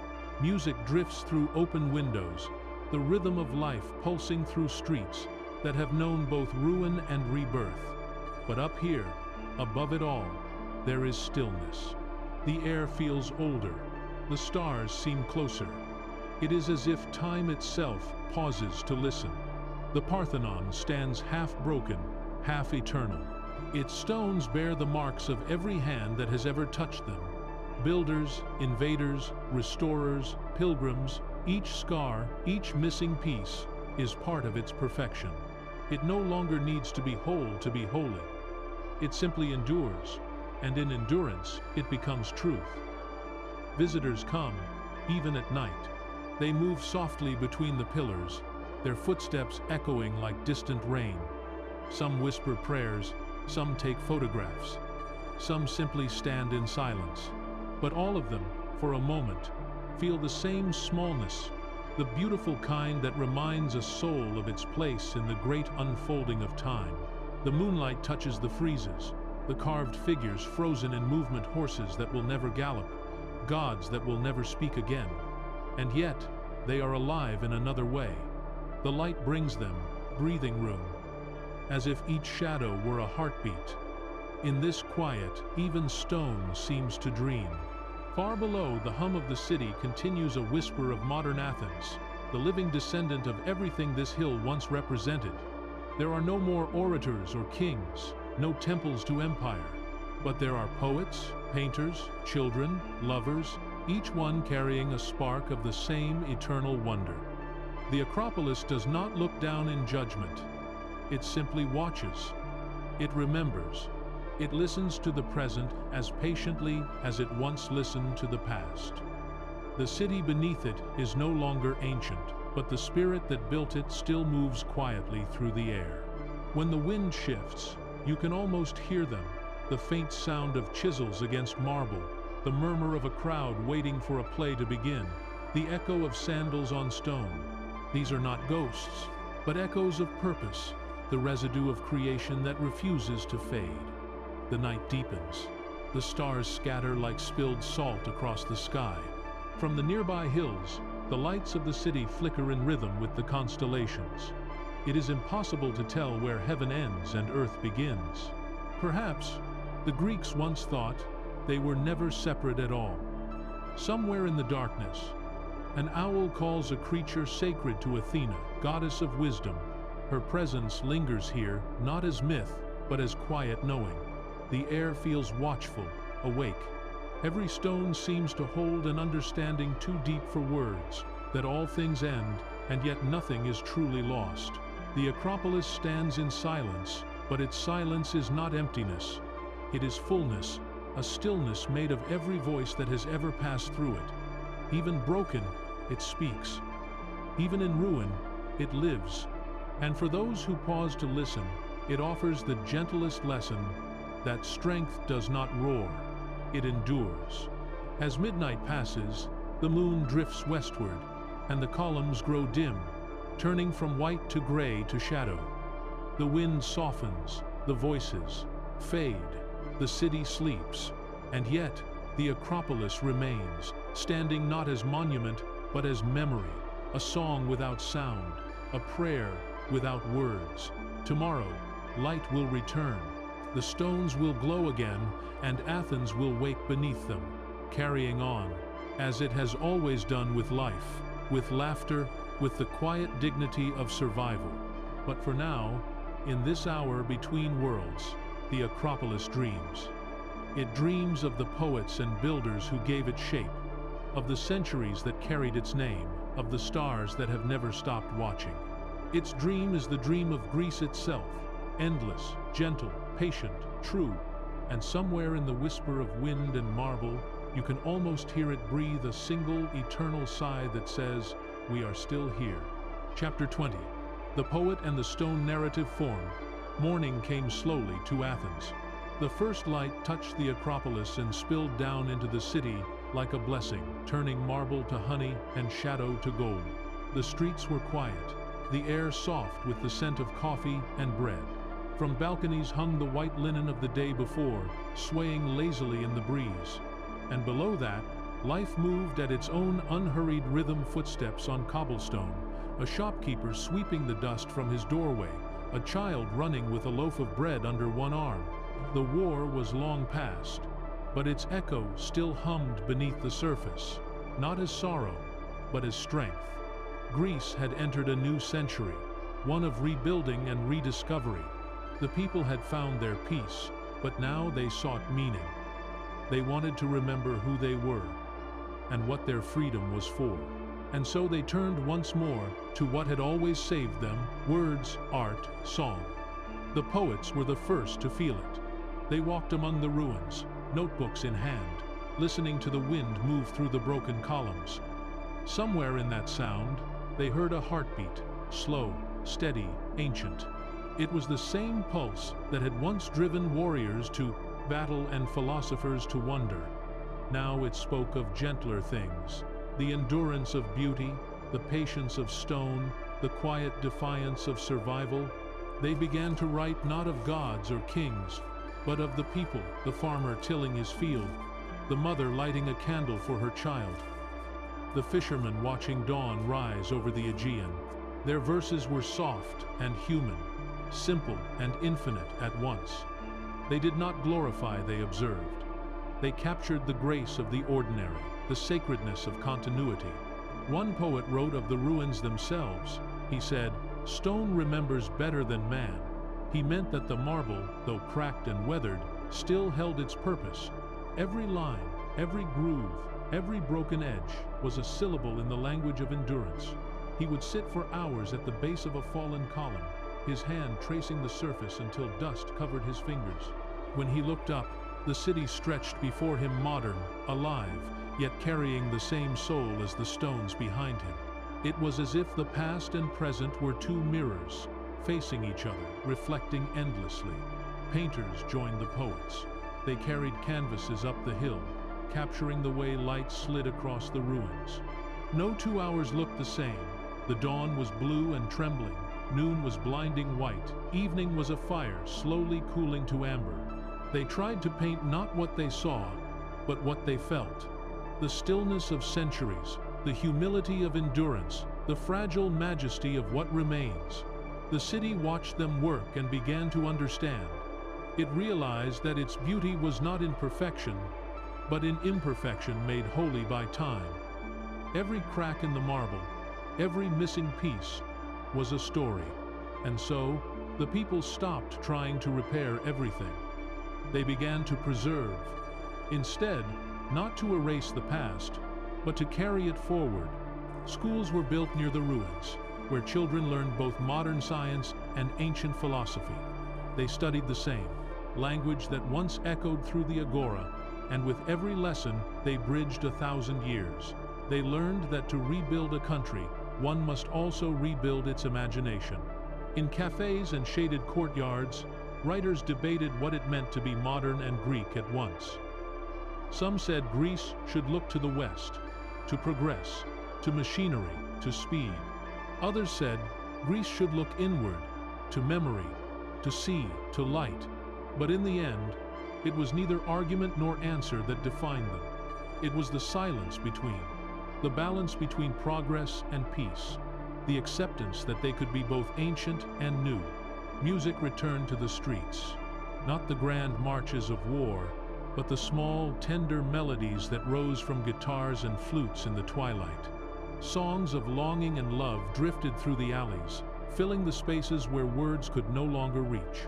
They became another form of poetry, a language without translation, known only to the heart. As the sun sank behind the hills, the marble of the Acropolis glowed again, this time not with memory, but with presence. The poets and painters and singers looked up from their work and saw that they had not revived the past. They had continued it. Every poem, every painting, every song was a new breath in the lungs of history. The ancient voice had never stopped speaking, it had only changed its tone.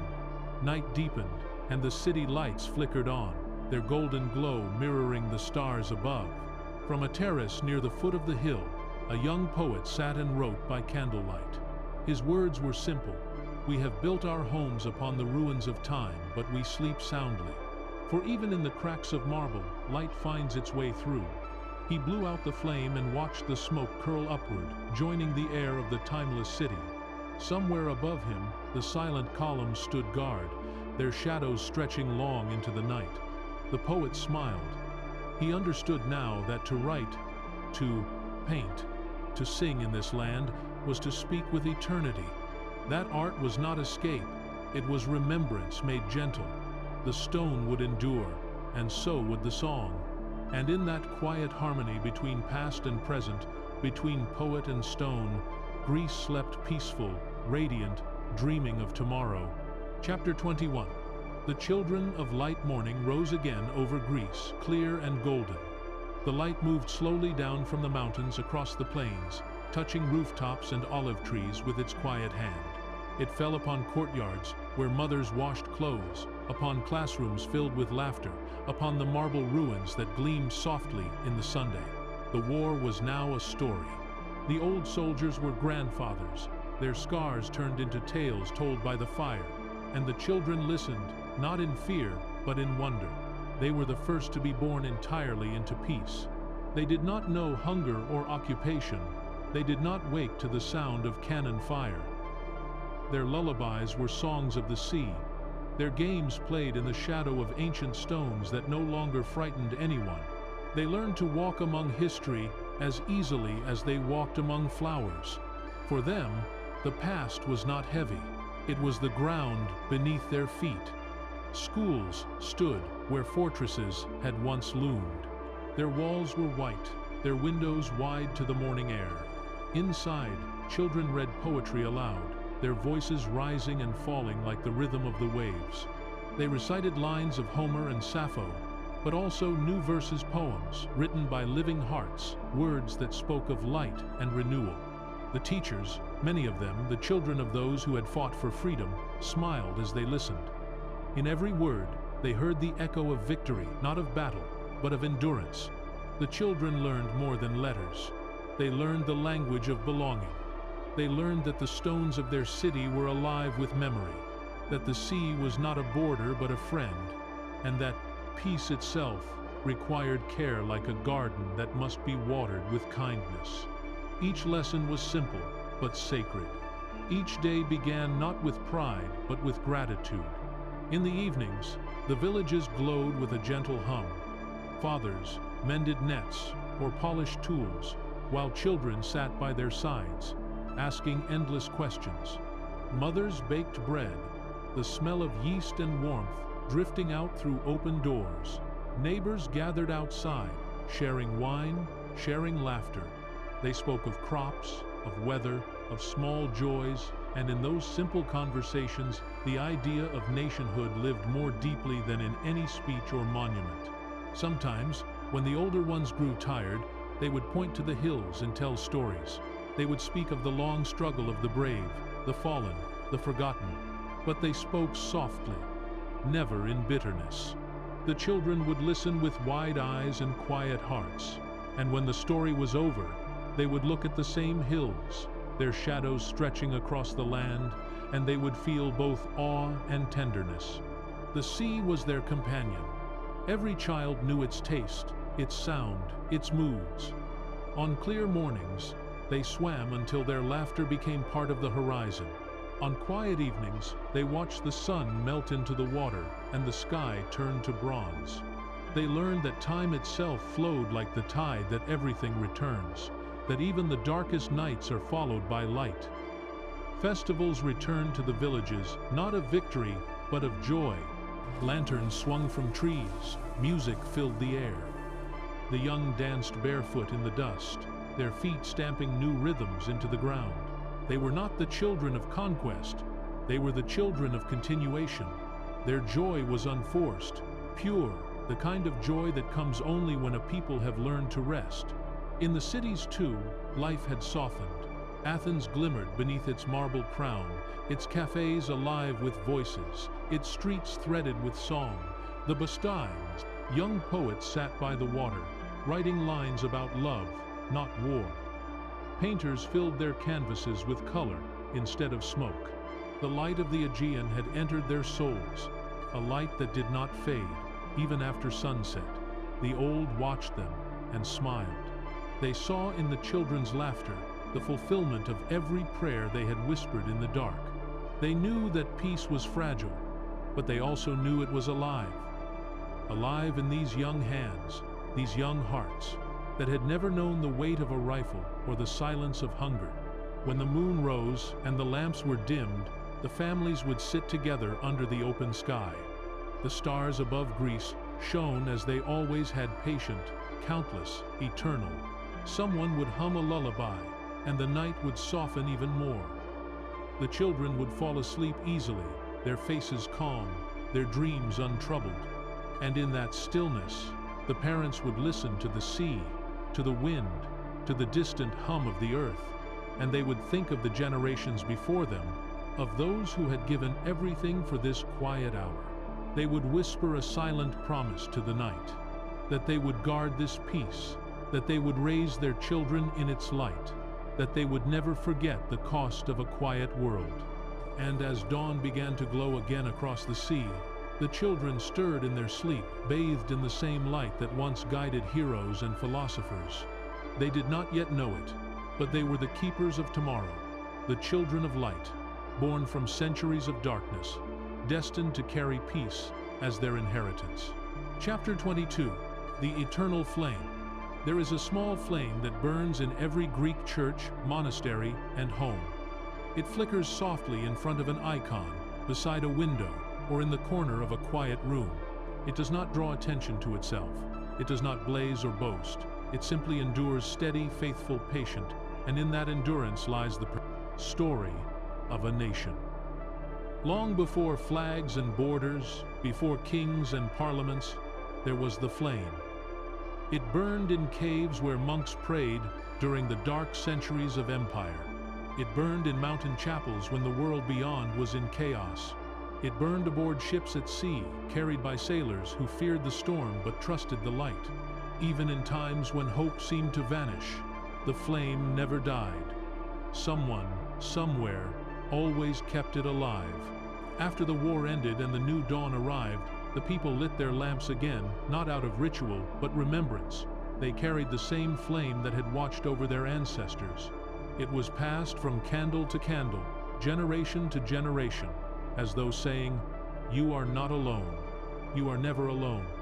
In monasteries high in the mountains, the flame glowed in bronze lanterns, its light reflected in the eyes of monks who rose before dawn to chant.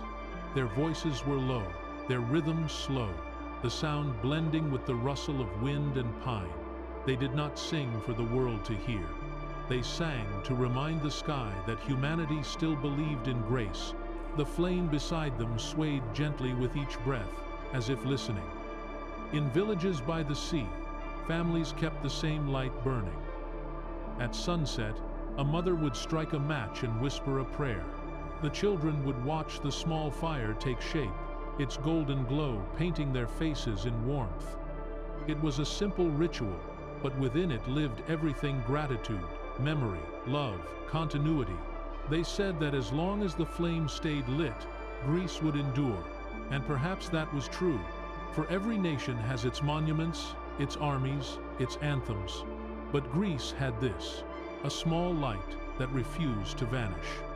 The flame burned through generations of change.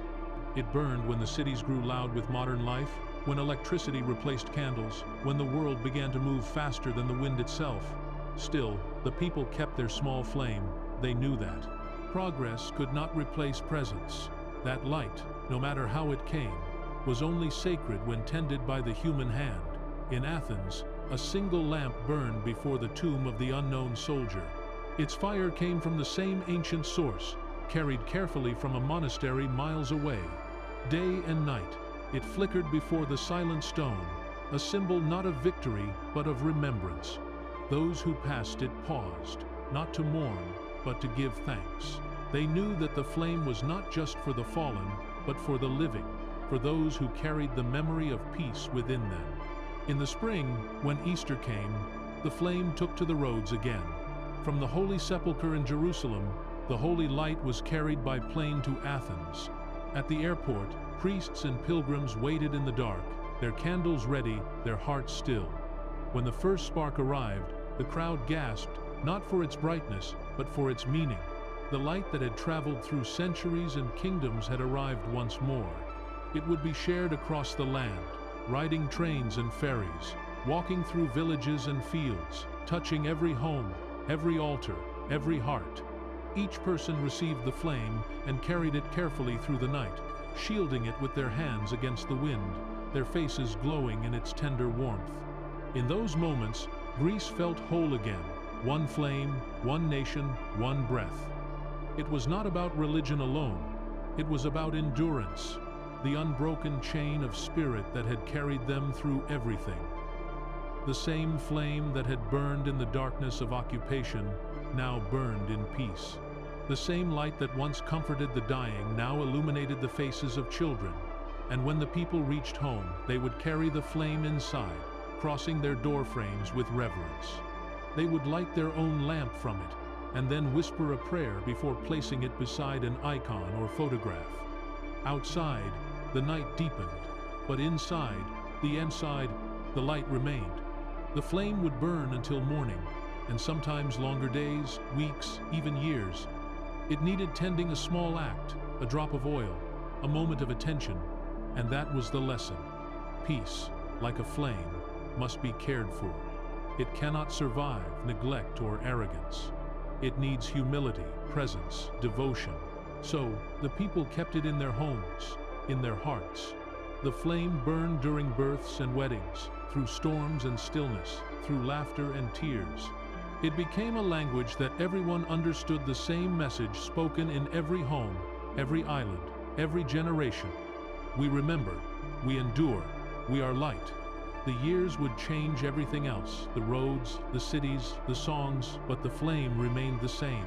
Its glow was soft, steady, and endless, and as it flickered in the darkness, it seemed to whisper a promise that stretched far beyond Greece, beyond time, beyond history itself. As long as one light remains, no night is ever complete. Chapter 23. The Island of Silence. Far out in the Aegean, where the sea breathes slowly and the wind carries only the scent of salt and sun, there are islands so quiet that even time seems to rest there.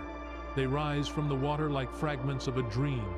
White villages clinging to hillsides, chapels perched on cliffs, olive trees twisting in the wind. Here, the world moves in whispers. The sea speaks first, then the light, and only then do the people answer. On these islands, silence is not emptiness.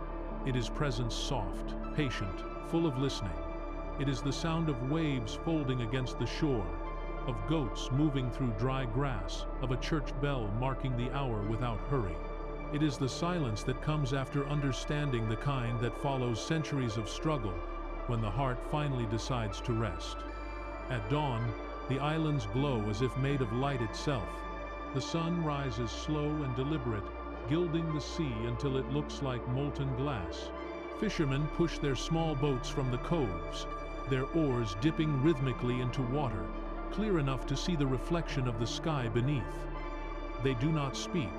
They have learned that speech disturbs the balance between wind and wave. Instead, they listen to the creak of wood, the whisper of foam, the heartbeat of the sea that has carried every story since the beginning of time. Villages wake, one window at a time. A mother sweeps her doorstep. A baker lights his oven. A priest crosses himself before stepping into the light. The air smells of coffee and rosemary, of bread baking, of salt drying on skin. Nothing rushes. Even the cats, stretched lazily on stone walls, open their eyes as if reluctant to disturb the stillness. The people here live close to silence, as if it were an old friend. They do not fear it, they honor it. When they speak, it is softly, with care. Words, they believe, have weight, and silence gives them meaning.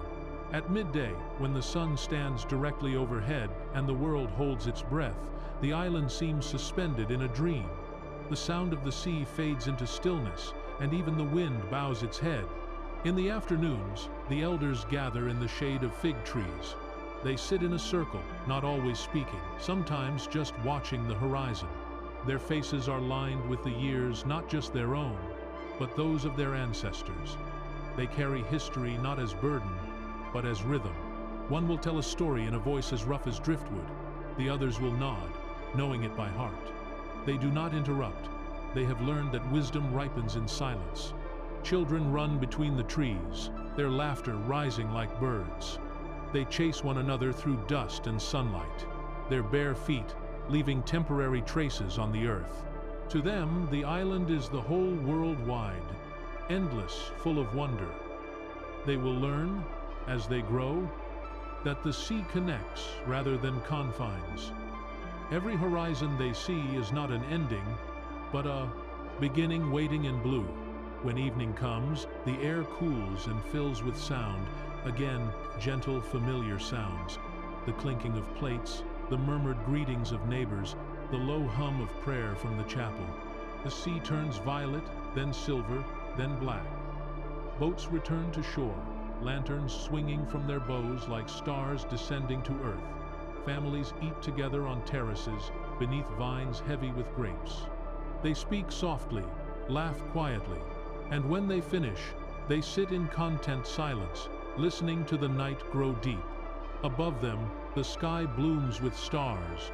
There are so many that they seem to tremble, reflected in the dark surface of the water.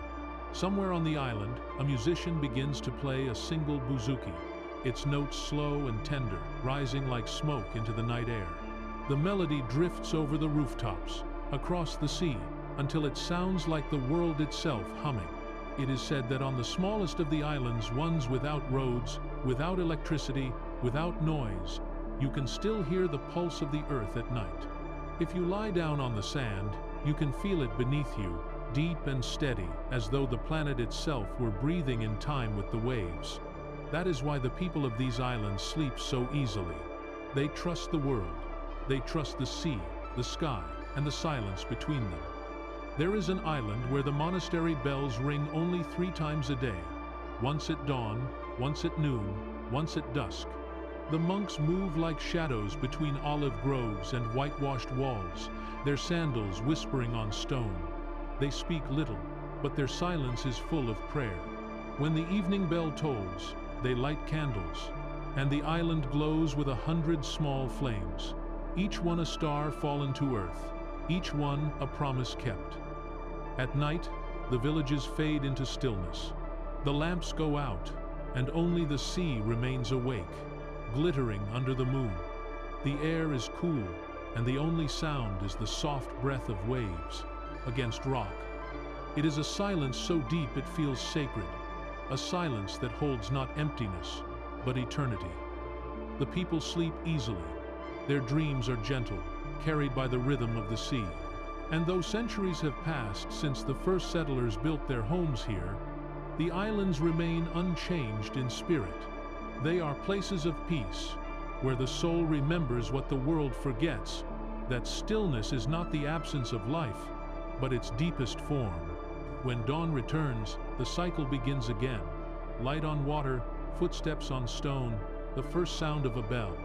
The island breathes, and the sea listens. And somewhere in the quiet between them, you can hear the ancient heart of Greece still beating slow, steady, eternal. Chapter 24. The Return of the Wind. There are places where the wind remembers. It moves across the mountains and the seas of Greece, whispering through olive branches, slipping through the cracks of ancient stones. It touches everything, yet belongs to nothing. It carries the scent of time and salt, the echoes of bells, the faintest trace of voices long gone. The people say the wind never truly leaves, it only circles, carrying the breath of the past into the ears of the present. At dawn, it rises gently from the sea, its first touch cool and kind. It brushes across the faces of fishermen as they prepare their nets, across the terraces where old women sweep the dust from yesterday, across the ruins that stand patient beneath the waking Sunday. It knows them all, the living and the still, the young and the ancient. It has known them forever. In the villages, the wind has many names. Some call it Animos, the wanderer. Others call it Sithyros, the whisperer. To the poets, it is the voice of history, a messenger that carries what cannot be written down. They say that if you stand in the right place at the right hour, you can hear it speak not in words, but in feeling. A pulse beneath the air. A sigh across centuries. Sometimes it arrives fierce, tearing through the valleys, shaking the shutters, scattering the leaves. It reminds the people that peace, too, must be tended, that even silence must learn to move. Other times it drifts softly, barely enough to stir a flame, carrying with it the warmth of 1,000 hearths still burning through the night. The shepherds on the hills lift their faces to it. They close their eyes and listen. They know the wind like a friend. They can tell by its scent when the rain will come, by its weight when the season will change. They know it never truly begins or ends. It is the same wind that once filled the sails of Greek ships, that once swept through the temples of the gods, that once cooled the brows of rebels in hiding. It has carried every voice, every story, every song. In Athens, the wind moves through the narrow alleys, carrying the sound of church bells and laughter from open windows. It circles the Acropolis, weaving through its columns like a ghost of light, then slides down into the streets below, touching faces, rustling papers, making the whole city feel alive, awake, connected. It reminds those who walk there that nothing truly stands still, not even marble, not even time. By the sea, the wind becomes a prayer. It ripples the water, turns each wave into a breath of glass. It passes through fishing nets and sails, through empty harbors and open hands. The people there have learned to speak with it. They say their wishes aloud as it passes, trusting it will carry them far to the next shore, the next life, the next generation. At night, when the stars emerge and the world softens again, the wind moves slower, its voice low and melodic. It hums through the reeds, sighs through the valleys, and brushes against the windows of sleeping houses. It carries with it every story this land has ever told. The laughter of children in fields, the cries of soldiers at dawn, the songs of lovers by the sea. It gathers them all, endlessly circling, endlessly returning. And so, Greece breathes in rhythm with the wind. It does not fight its change, nor resist its touch. It lets it come and go, knowing that what departs always returns, and what is lost is only waiting to be found again. In the heart of every home, a small lamp still burns. Its flame bends slightly as the breeze enters, but it does not go out. It flickers a living thread between the stillness of the past and the movement of the present. In that brief motion, that dance between air and fire, there is everything: history, humanity, continuity. As dawn approaches once more, the first wind of morning rises again from the east. It crosses the fields, the hills, the cities, picking up fragments of song and scent and memory as it goes. It moves across the land like a whisper of light, softly reminding the sleeping world, all things change, but nothing truly ends. The sea breathes in response. The sun climbs gently over the horizon. The light returns, as it always does. And somewhere between the whisper of the wind and the hush of the earth, Greece dreams ancient and eternal, resting in the quiet rhythm of forever. The world at rest. The night has deepened. The sea lies quiet, its surface smooth as glass. Above it, the stars hang low and luminous, their light trembling softly across the water. The world, for a moment, has nothing left to say, and that silence, that perfect, patient silence, is its final gift. Across the land, the villages sleep. In the mountains, the wind has calmed. In the cities, the lamps glow faintly behind shuttered windows. Somewhere, a church bell tolls once, then stops, as if marking not time, but peace. The Acropolis rests beneath its veil of moonlight, the temples still standing, still listening, their stones breathing with the earth itself. The children of light sleep beneath this sky, dreams soft, their hearts unburdened. In their small hands rests everything their ancestors hoped for: quiet mornings, gentle laughter, open horizons. They have inherited more than freedom. They have inherited the right to rest. On the islands, the sea moves slowly against the rocks, each wave folding into the next like a heartbeat. Candles flicker behind open doors, their flames bending but never breaking in the night air.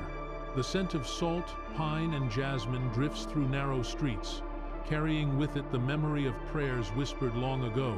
History has fallen silent now. The voices of kings and conquerors have faded. What remains is what was always meant to remain: the human breath, the small light, the rhythm of the world continuing without demand or fear. It is not the triumphs that survive, but the tenderness. Somewhere in a quiet home, an old man sits by his window. He listens to the wind move through the olive trees and thinks of all that has come and gone. He smiles. He knows that time does not take, it carries, and that the same wind that touches his face tonight will one day brush across his grandchildren's faces too. He closes his eyes, and in the stillness, the world feels whole again. The sea sighs once more against the shore, the mountains settle into shadow, and the stars, faithful as ever, begin their slow drift across the sky. Everything breathes in rhythm: the land, the sea, the wind, the sleeping hearts of humankind. Somewhere, a voice soft and unseen whispers through the quiet, "Rest now. The world remembers you.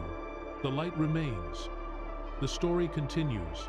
Even when the words fall silent, the sound fades into the hush of the earth, and for a moment, it feels as if even time itself has closed its eyes. You are listening to Lullaby of Empire, where history dreams. Echoes of tomorrow dawn stirs again across the Aegean. The first breath of morning touches the sea, and the horizon blooms in pale gold. The islands lie still, wrapped in silver mist, their white houses blushing as the sun climbs over them. A new day begins not with noise, but with the sound of birds and water, a rhythm so ancient that even the stones seem to remember it. The world is awake again, but softly. Fishermen push their boats into the tide, their oars dipping into water as smooth as glass. Somewhere, a baker opens his shutters. The scent of bread mingles with salt and rosemary. A bell rings in a small chapel on the hill.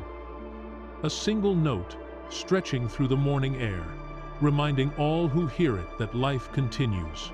Quietly, faithfully, without demand. The Greece of today moves gently within the Greece of memory.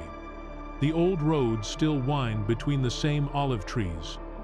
The same mountains hold their shadows. The same sea breathes against the same shore. But between them, now walk the children of peace, young and unafraid, their steps light upon the earth that once carried armies. In Athens, the light spills over marble rooftops and glass towers alike. The city hums softly, a blend of ancient breath and modern pulse. Trains glide where philosophers once walked. Music echoes from open windows, mingling with the smell of coffee and morning rain. The Parthenon still watches from its high throne, its broken columns glowing in the sun, a quiet reminder that beauty does not fade, it changes form. The poets have returned, not the dreamers of rebellion, but the keepers of reflection. They write of ordinary things, a cafe table in the shade, the laughter of a market, the hush of a museum where children trace their fingers along old stones. Their words are simple, but within them hums the same spirit that built empires of thought and feeling long ago. They are not writing to be remembered, they are writing to remember.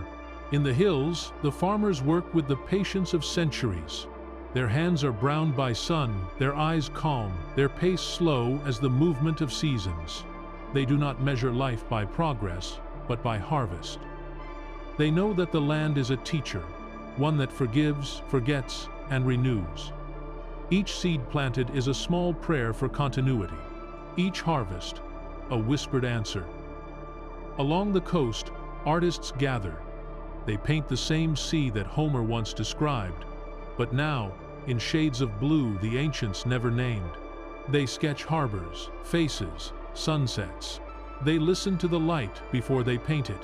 Their art is quiet, not grand or heroic, but intimate, honest, full of stillness. Every brushstroke feels like a heartbeat, every color a memory returning home. The old and the young walk side by side through the narrow lanes. A grandmother tells her granddaughter about the days when there was no freedom, how they sang softly behind closed doors, how even then they believed the world would one day open. The child listens with the wide eyes of dawn. She cannot imagine a world without laughter or song, and that, perhaps, is the truest sign of peace. At midday, the air grows warm and heavy. Cicadas sing in the olive groves, their steady rhythm, the heartbeat of summer. Shadows shrink beneath the trees. The world seems to pause as if even the sun has stopped to breathe. It is a silence not of emptiness, but of fulfillment, a stillness that says, "This is enough." In the afternoon, the sea deepens to turquoise. Children play in the shallows, their laughter echoing off the cliffs. Tourists wander through ruins, their cameras clicking softly like whispers of curiosity. They stand before the statues and feel something they cannot name, a quiet awe, a hum beneath the skin, as if the air itself remembers greatness and wishes to share it.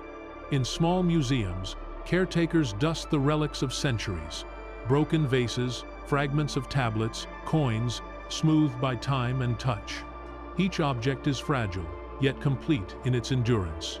They are not pieces of the past. They are mirrors of the present, reminders that even what is shattered can still shine.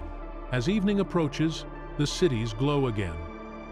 Lights flicker on, one by one, until Athens becomes a constellation of its own. Music begins slow, gentle, familiar. A violin, a bouzouki, a voice that trembles slightly on the air. It is not a song of triumph or loss. It is a song of return, a melody older than memory, older than sorrow, a lullaby carried through the generations. On balconies, people gather to watch the sunset. Neighbors greet each other softly. Someone pours wine, someone laughs. The horizon burns orange, then softens to rose, then slips into blue. The sea mirrors it all, a slow translation of sky into water, of day into night, of history into peace. Far from the city, on a quiet island, a lone church stands at the edge of a cliff. Its white walls glow in the fading light. Inside, a single candle burns beside a small icon, its flame steady, its shadow dancing against the walls. A monk kneels before it, his prayer barely a whisper. He does not ask for miracles. He gives thanks for the ones already given. The morning, the silence, the endurance of light. Outside, the wind begins to rise. It moves through the grass, across the hills, over the sea. It carries with it the songs of the past, the laughter of children long gone, the footsteps of travelers, the sigh of ships departing and returning. It touches everything, reminding the living that the story is not over. Night comes slowly, painting the villages in shades of indigo and silver. The lamps glow, the windows shimmer, and from the hills to the harbors, the country exhales. It breathes in rhythm with the waves, in time with the stars. In the quiet, the listener can almost hear it, the murmur of continuity, the heartbeat of a people who have learned to rest without forgetting. History does not end here. It softens, it flows forward, it becomes life itself. Somewhere, in a small house by the sea, a mother hums her child to sleep. The melody is simple, but within it lies everything. The strength of generations, the tenderness of tomorrow, the lullaby of a nation still dreaming. The candlelight flickers across the room, and for a moment, it feels as if the flame, the sea, the stars, and the heart are all the same thing, the same pulse that has carried Greece through the ages. The child's breathing slows. Outside, the waves rise and fall like the rhythm of eternity. And somewhere, far beyond the horizon, the wind turns once more, carrying the soft echo of 1,000 years into the endless, gentle tomorrow. Postlude, beneath the same star's night, comes softly once more. The air is cool and alive with the scent of jasmine and sea. Across the land, the lights dim, one by one, as the world exhales into stillness. From the mountains to the islands, from the white villages to the glowing city, Greece settles into a silence that feels endless, like the deep breath between one heartbeat and the next. The sound of the wind returns, moving through olive groves and narrow streets, brushing against doors and shutters, carrying the memories of centuries on its back.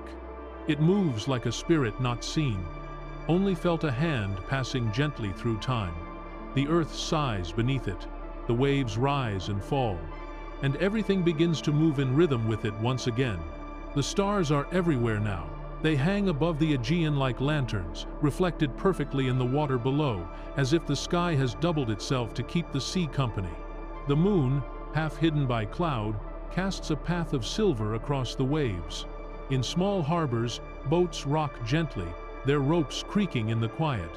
In the distance, a bell rings from a chapel on the hillside, its sound so soft it could be mistaken for the sea itself. Somewhere, a fisherman mends his nets by lantern light, his hands steady, his face calm. He hums a tune that his father once sang, a tune older than the harbor, older than the language itself. It drifts into the night and becomes part of the wind. In the city, the Acropolis glows faintly, its marble washed in silver. The streets below it are hushed, the cafes closed, the scent of coffee and rain lingering in the air. The stones have grown cool again after the heat of the day. They have seen so much empires rising, falling, returning, yet they ask for nothing. They simply remain. watching over a city that has learned the art of endurance. For even in ruin, beauty survives. And even in silence, meaning continues. The Acropolis stands not as a monument, but as a heartbeat carved into the earth.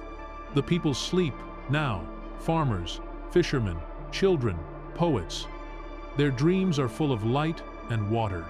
They dream of markets filled with laughter, of fields swaying with wheat, of long walks through villages where everyone still knows each other's names. They dream of ancestors standing at the edge of the sea, watching ships disappear into the horizon. They dream of return, of connection, of peace that does not end with the morning. And above them, the sky watches, vast and kind.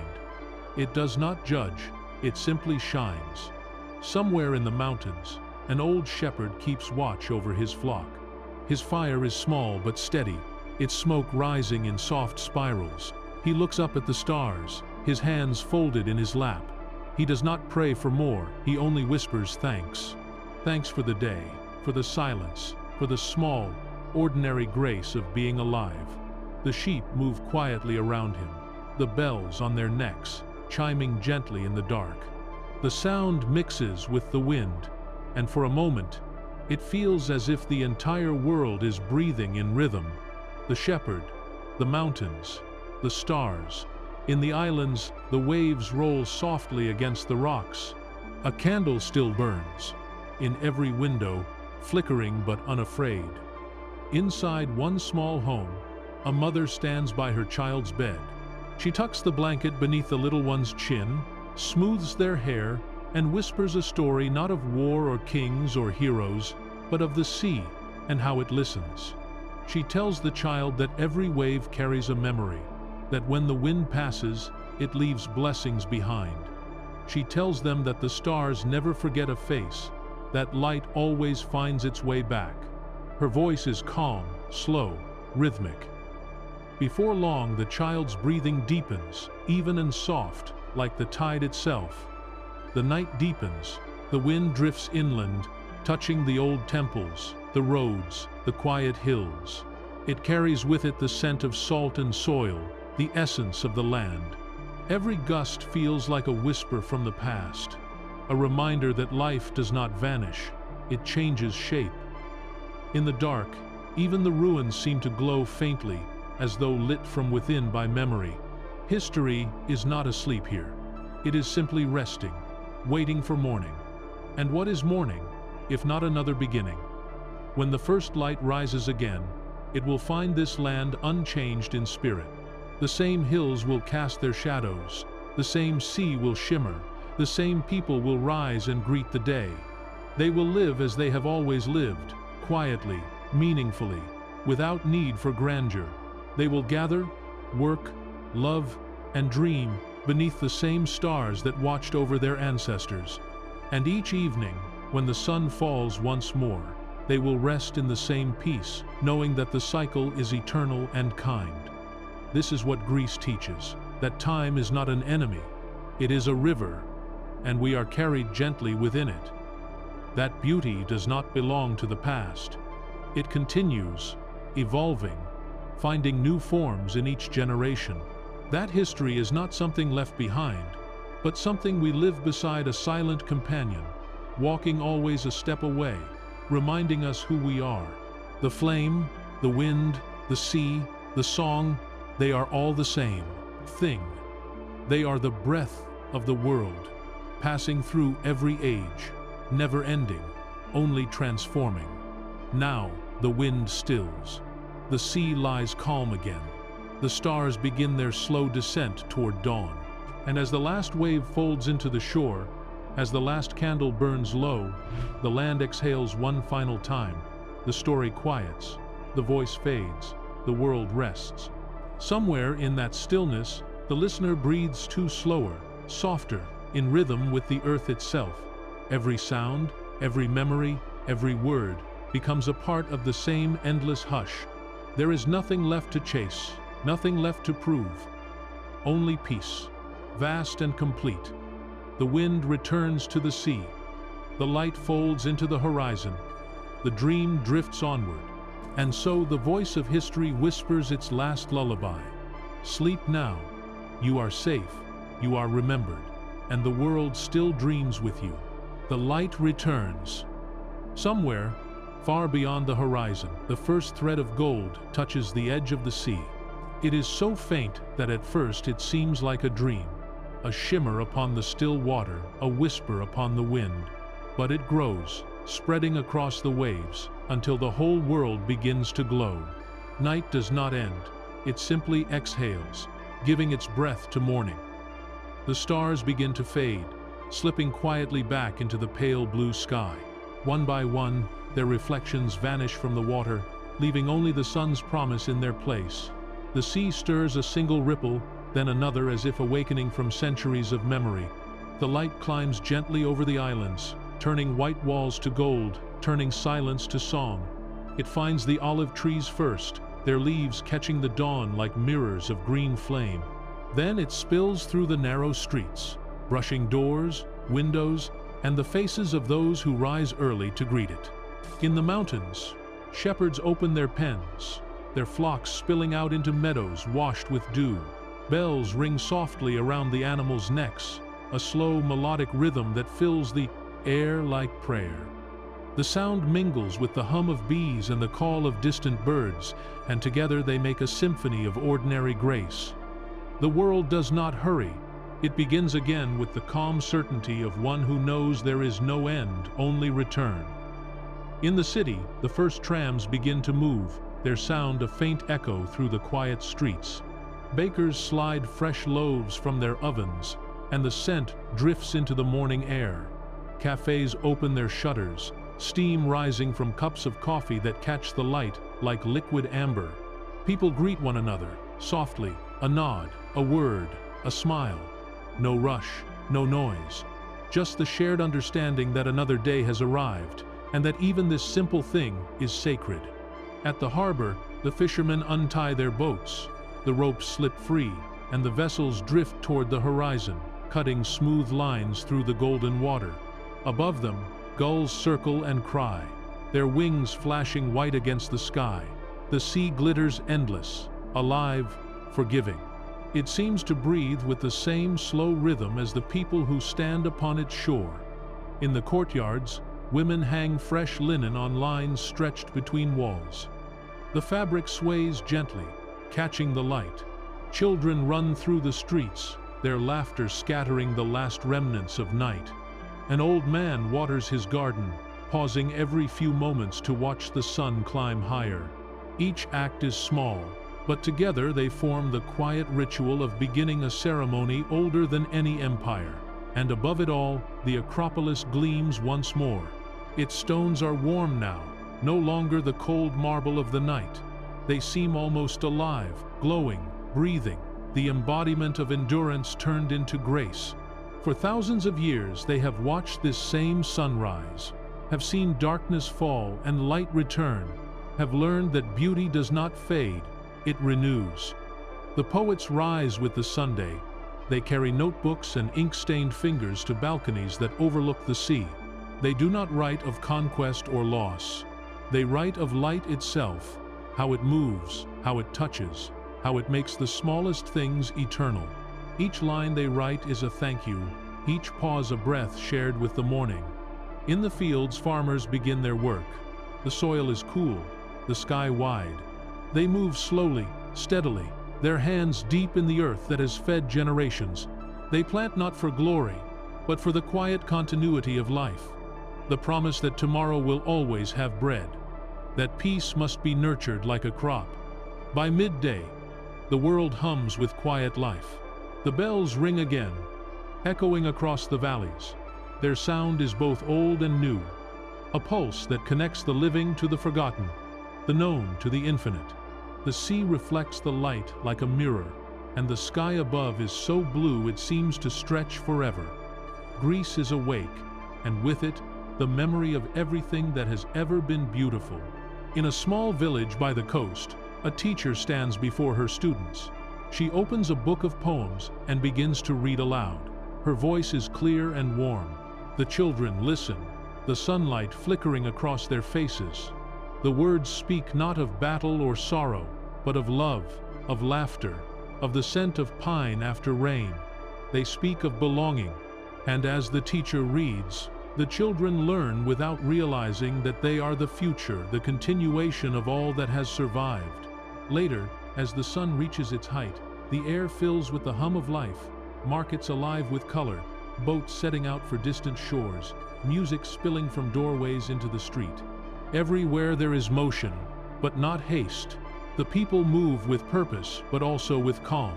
They understand, perhaps more than anyone, that every moment is temporary, and that is what makes it precious. By afternoon, the wind picks up again, warm and light. It moves through the alleys, across the hills, into the olive groves. It carries with it laughter, the great and seven, faint melody of a guitar, the scent of lemons from a nearby orchard. The world feels young again. It always does, after the darkness has passed. And as evening begins to lean toward gold, the light softens once more. It touches every roof, every tree, every wave, a blessing cast in amber. It reminds the people that the cycle is unbroken, that every night leads to morning, every silence to song, every ending to beginning. The sun lowers slowly toward the horizon, its reflection stretching across the sea like a road made of fire. The voices grow quieter. The city hums low and sweet. And as the sky turns from gold to violet, the first star appears again, the same one that guided the night before. The light returns. And with it, the certainty that life will go on, that peace can endure, that even history, with all its weight, can rest for a while. The world has turned once more toward morning, and everything land, sea, stone, and heart breathes together again. For the listener, too, this dawn is a reminder that even after long nights, whether of war or worry, of struggle or sorrow, the light always returns. Sometimes slowly, sometimes unseen at first, but always, faithfully, as it has for every soul since the first sunrise. And as the waves fold into the shore, as the wind drifts through open windows, as the sky deepens into the blue of promise, a single truth lingers in the quiet air. The world wakes, the heart remembers, and the story begins again. Epilogue, the listener's dawn, narrative form. The world is quiet now. The long dream has passed, leaving only the soft hum of morning. Somewhere beyond your window, the wind is moving again, gentle, playful, familiar. It touches the trees, the roofs, the water. It moves the same way it did across the hills of Greece, carrying with it the scent of light and memory. You are still here, resting in its rhythm. Your breath has joined the ancient cadence of the earth. The waves that touch the Aegean touch your heart too, the same pulse, the same music of renewal. Every story, every silence, every sigh that came before has found its place within you, quiet, peaceful, whole. You have listened to centuries unfold, to voices rise and fall, to the wind return again and again. You have walked through the ruins and the songs, through the fields of tomorrow and the light of the Aegean. You have stood beside the flame that never went out. You have watched the Acropolis sleep beneath the moon and wake beneath the Sunday. And now, here you are, part of the same rhythm, breathing the same timeless air. Morning belongs to you now. It belongs to every soul who has ever paused long enough to notice the beauty of stillness. It does not ask you to hurry or to remember. It asks only that you be, that you feel the weight of peace upon your chest, light as dawn, soft as the wind. The sky outside is changing again, faint blue deepening into gold. The light creeps over the horizon, touches the clouds, touches your hands. You can almost feel the warmth on your skin, the quiet promise it brings, that life continues, gently, faithfully, with or without our asking. Listen, can you hear it? The faint hum beneath everything. The same hum that filled the temples, the same rhythm that carried ships across the sea. It is the sound of time itself, steady and kind, carrying every breath forward. It tells you that you belong to something endless, to memory, to light, to the quiet grace of existence. You do not need to rise yet. The world can wait. Let the air move through you like water, slow and forgiving. Let your thoughts drift as softly as clouds. Somewhere, the day is beginning. Footsteps on a street, the clink of a cup, the first laughter of morning. Let it reach you gently, like sunlight finding its way through leaves. You are part of this now, the living continuation of every dream that came before. The story has not ended. It has simply changed its shape and found its voice in you. Every calm breath you take is an echo of the same stillness that filled the hills of Attica, the same peace that once wrapped the Aegean in gold. The light grows stronger, the sky opens wider, the sea within you stirs again, bright and infinite. What was history has become heartbeat. What was empire has become memory. The world does not rush. It unfolds, slowly, as it always has. And in that unfolding, it welcomes you as listener, as dreamer, as part of the eternal song. So breathe. Let the dawn settle over you. Feel the warmth of it, the kindness. The same sun that rose over Greece now rises for you. It does not distinguish between past and present, between land and soul. It simply gives light endlessly, mercifully. Stay here a little longer. Let the morning reach you fully. You are safe. You are remembered. You are part of everything that endures. And as the first full rays of sunlight spill across the sky, the voice of history fades not gone, only resting. The story returns to silence, and in its place comes peace. The world is awake again. The dream is complete. You have heard the lullaby of empire. Now you are listening to the dawn.